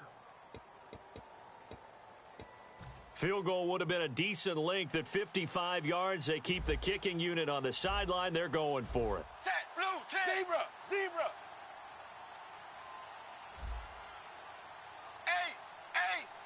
Ace. They'll try on 4th. Here's Dalton surveying the field. He's got Cruz complete. And he will have a first down at about the 21-yard line. We always hear about guys wanting to make plays that quiet a crowd. Yeah. After that one. Here in the 3rd quarter, they were hoping to get the stop, get the football back. Not the case. What a completion on a 4th down play. Zebra. Set, wide, 20. Zebra. 1st and 10 for Dalton. And he's got it. Touchdown, Panthers. T.Y. Hilton from 21 yards away. And the Panthers add on to their lead. And he just did get those feet in there on the side of the end zone. Well done. Probably the exact size foot necessary, because I think if he had another half size, that catch doesn't count. And he's able to get it in, and it counts for a touchdown. This fielded a few yards into the end zone. Shrugs the tackle. Nice. And he'll wind up about 4 yards shy of where he would have been if he had taken a knee, as they'll start at the 21-yard line. And the Dolphins offense now ready to go back out on the field. And following the interception, just any interception, are you a little bit more cautious when you start that next drive, or no, you just throw that out the window? I think you are. I don't think that there's any way you can run back out there and go, totally didn't affect me. Let's just go ahead and be loose with the football again. You're going to take care of it, but you have to be careful about being too cautious, because now you can't run any offense at all. Still want to attack. We'll see how they attack them here. Gun! Throwing, Cook. He's got time. Being chased out left. Now he'll let it go on the run. Deep left side. Oh, wide open. Complete. And he takes it all the way down to the 32. It's a big play there for Miami. 49 yards. And they're going to speed things up here. Now on 1st down, he'll drop to throw it. He's going to go up top again. And he's going to be intercepted a 3rd time. Ricardo Allen with a pick. And a big turnover there as his guys will get the football back. Carolina getting set to take the field. And they will simply, Charles, be looking to duplicate what they did last drive when they were able to push it in for 6. And they hope it'll be that easy, right? To be able to take exactly what happened before, replicate it. They may have to make a few additional changes along the way, because I'm sure the defense will make some adjustments, but they've got to have great confidence having scored the last time out. Their D gets the INT. Now what can Dalton do? A little dump off for Crowell. Give him 2 yards on that play, and it'll bring up a 2nd down. Everyone's got to be able to catch the football. Doesn't matter what position you play, but if you're on offense, be aware a ball may come your way. Ready, 380. Dalton hovering near the goal line. Going underneath for Crowell. And they'll mark him down right around the 9, just shy of the 10. 6 yards on the pickup, and that'll lead here to a 3rd down. I know most of the time when the ball's in the air, you're thinking wide receiver, tight end, but running backs, they can be a big part of any passing offense nowadays. Back now in the East Bay.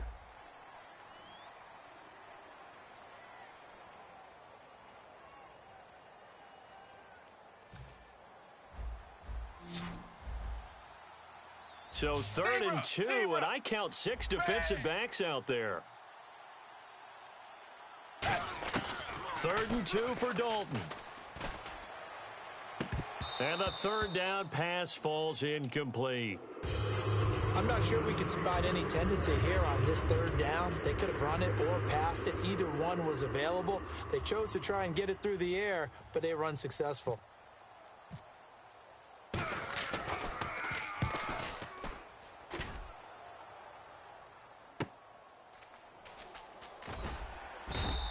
It'll be a 47-yard punt with a net of 40 following a 7-yard return. And it'll be Dolphin football.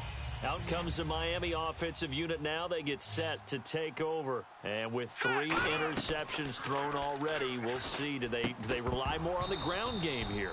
They may have to change things offensively to try and settle things down, not just for the guy throwing the ball, but for the rest of the offensive unit, because their confidence has to be shaken a little bit. And you just wonder, is the backup going to start to warm up a little bit over on the sideline? And incomplete there. A nice hit. Jars the ball free and brings up third down. So still a full 10 yards to go here for the offense on third down. Now let's go. Now Cook. And he dropped it. Now it was tipped. Altered the ball a little bit, but he dropped it. And now fourth down. Well, we're not playing 3 yards in a cloud of dust football anymore. I kind of get why those old school coaches sometimes didn't want to throw the football. Because if it's popped up in the air, it almost turns into slow motion. And both sides trying to get to the football, and you're holding your breath wondering whether it's going to go good or bad for your team. All right, now, look at 57. Watch him now. Watch him now. Detroit. Watch him now, Barney. Got to try it here. He's back to throw. He's got time in the pocket. He'll air it out deep for Thomas. And this is incomplete. Boy, it looked like he had it and dropped it. And the Panthers are going to get it back in excellent field position. Carolina getting set to take the field. And they're coming off a 3-and-out, my friend. I think they've got to look at that play sheet and go to a spot that they haven't gone before. Time to shake things up a little bit to try and get this offense moving. Okay, so how do you do that? How do you shake things up? You look at what you've called before, realize it hasn't worked so well. Go to something else. And maybe you try and find one of those special plays from one of your better players, and maybe try and hit something big and get things going in the excitement area. Give him 12 yards on that one. It earns him a fresh set of downs. Fresh set of downs here.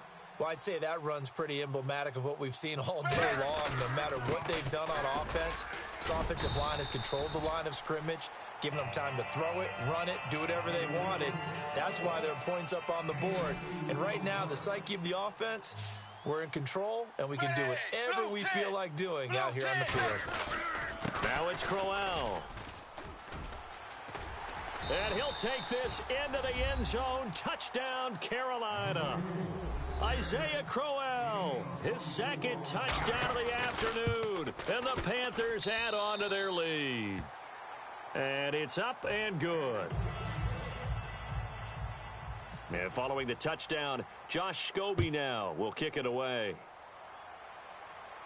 This fielded a few yards into the end zone.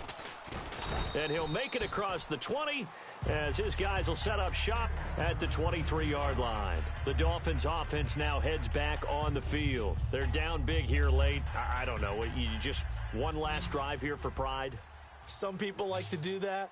I remember playing for a guy once. We were down huge, and someone said, "Coach, what do you want to call?" He just waved a hand like, "Who cares? Let's get out of here and do something some other time." But some teams like to do something at the end to feel a little bit better as they continue to move forward. Yeah, probably just want to put this one behind them. On every offensive coordinator, every play caller sheet, they have about 5 or 6 plays per game that they call shot plays or big plays. And you don't get many opportunities to dial them up, and they just did, and they drop it with a great chance to make a big play. That's going to hurt. He'll try again with the arm here on second down. Flush to his right. He's going to let it fly. And he's unable to grab it. Thought he might have had position, couldn't hold on. Third down. Third down here for the offense after the incomplete pass. Now a shotgun snap as they'll look to throw. Steps away to his left. Now a desperation throw deep downfield. Demaryius Thomas, the intended receiver, and it brings up fourth down. And you just know when that play call came in, their eyes lit up, because anytime you get a chance to take a big shot downfield, that's a lot of fun, and they missed an opportunity. Gun! Watch it now, Barney! Throwing, Cook. And it is incomplete. They had to go for it with such little time remaining, and the Panthers are going to get it back in excellent field position. Here are the Panthers now as their offense comes back out onto the field. They take over with great field position. They've got the big lead. Most would say they should kneel it, but the key word there is should. You never know here. You never know. That's the exact play that should happen. But some people like stats. You know, some people like to put more things up on the board, but kneel down is usually the right play here. We'll see what they do in this situation. It's a 4-yard pickup there, and it leaves them with 3rd and 5. We always like to talk about defense in terms of levels. First level defensive line, second level linebackers, third level defensive backs. On that run, that was what we call a first level run, and it was stopped by a second level player. The defense won that play so fast that I think if the running back even had time to notice if anyone was there, it was just a blink of an eye, and there was a loss on the play.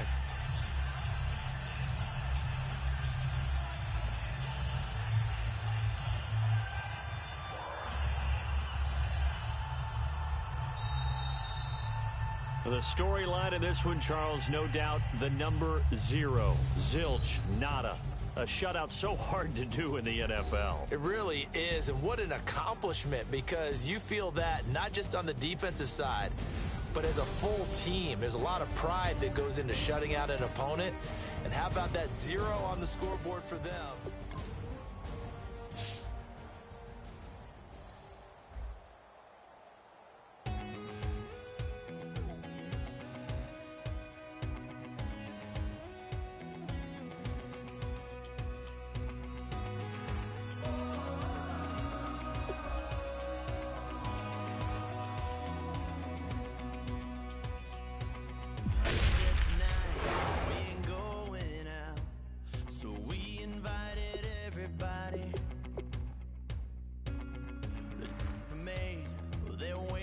Strong, but ain't nobody saying sorry.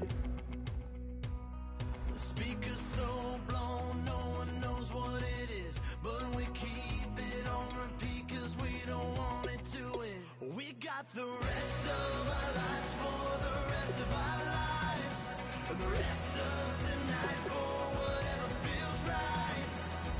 We're doing it our way, just acting our age. One day we'll look back just shaking our heads, but right now we're too fast to slow down just yet. We're doing it our way, just acting our age, just acting our age.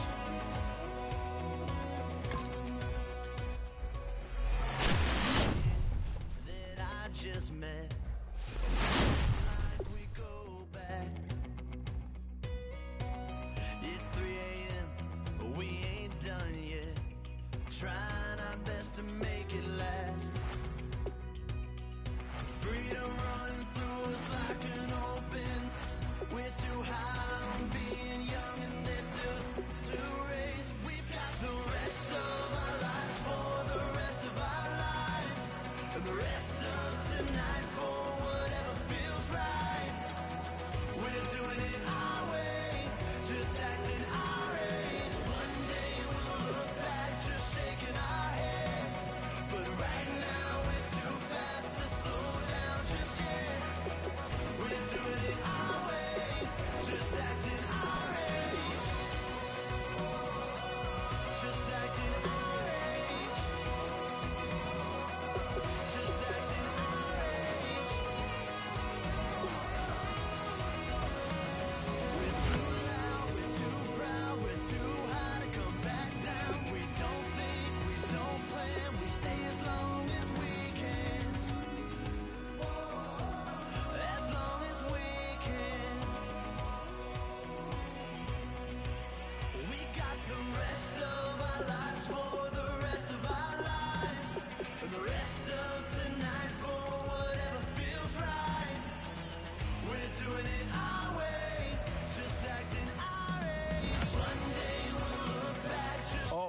tough decision on their hands now.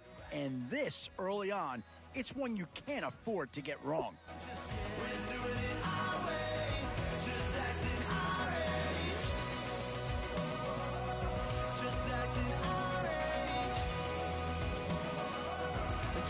Oh, did they get themselves a player here or what?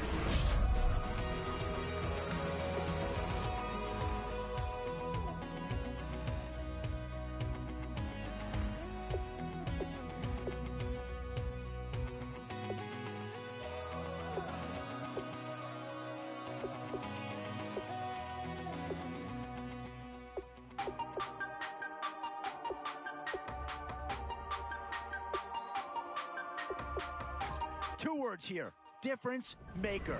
That's what that pick right there is. You never had your head this way. Are you still living in the place? They told me you've been doing okay. Okay. In another world where you and me, we show our hearts yet entirely. This is a pretty telling pick here. Do you go for a big bruiser up front or get yourself someone who could be a difference maker at a skill position? Still some big holes remaining to be filled. Here's where you may have to go after a lower rated player just to make sure you get coverage in all areas.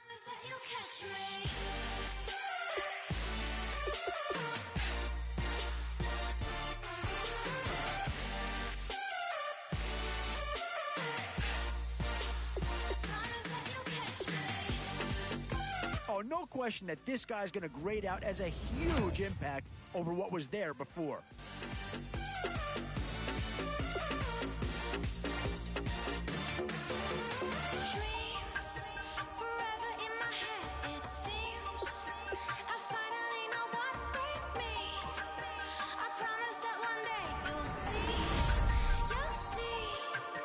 I'll tell you right now, you won't go wrong adding any of these guys to your team.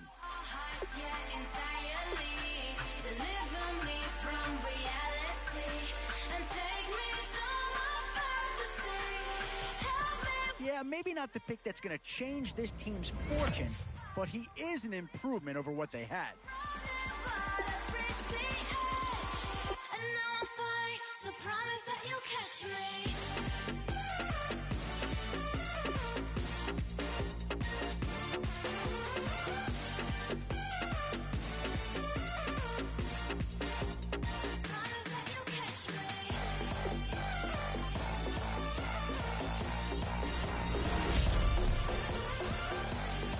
What to do here? Build up the interior of your line or get that skill player to add another weapon?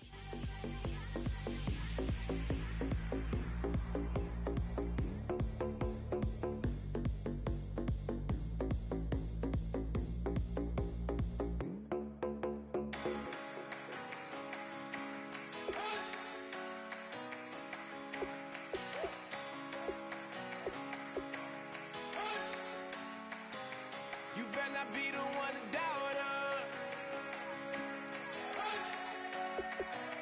'cause we've been putting in the hours. Boy, it's finger crossing time now. With the end in sight and a few more holes to fill, you've got to be hoping that there's still a gem or two that becomes available. 'Cause we gon' blow your mind.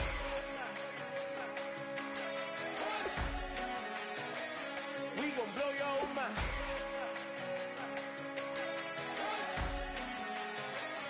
We gon' blow your mind.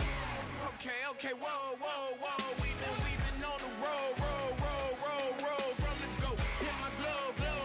You know we've been down for too long to give up. Can't go. I need all pesos, want it all. Case closed like a wild to the wild can't. And with time running short, you've got to hope some guys fall into your lap, or you could be left with some real holes on your roster.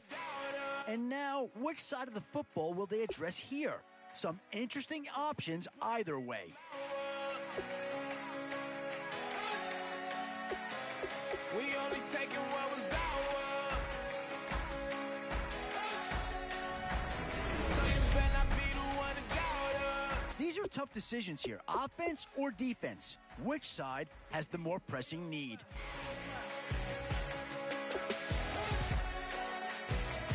We gon' blow your mind.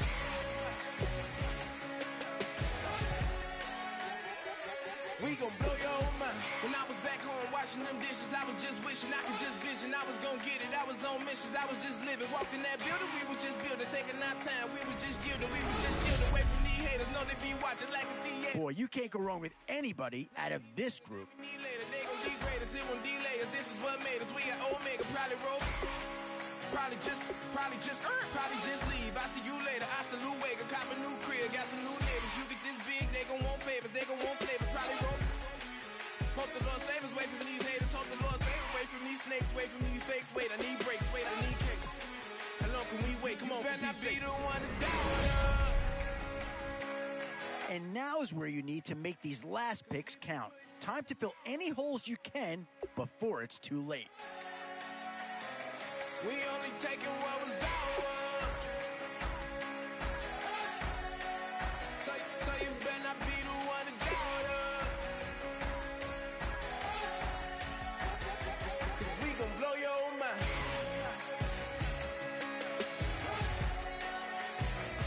We gon' blow your mind.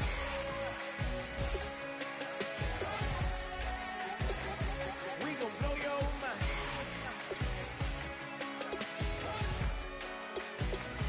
We gon' blow your mind.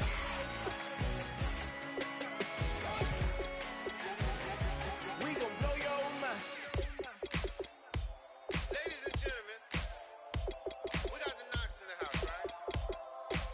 And I go by the name of Wyclef. I bought the band. And we need all the ladies to report on the dance floor. And you know my slogan, no fighting in the hall. Poppin' nugget when I met you, shorty had the long extension. Told her I'm a bad man, but I only got the best intentions. Tougher, not a bluffer. I want you to be my man. Don't have to take it undercover. Just on the bells are ringing, people singing, rice is throwing, flower bringing. Ting-a-ling-a-ling, no honeymoon is when we going. And I take you to a place that you didn't even know exists. What's your wish? Dinner at the Eiffel Tower in Paris. Shot us in the basement party, yeah. Turned into the greatest party, yeah. Never see my baby coming. Just once, and we went out.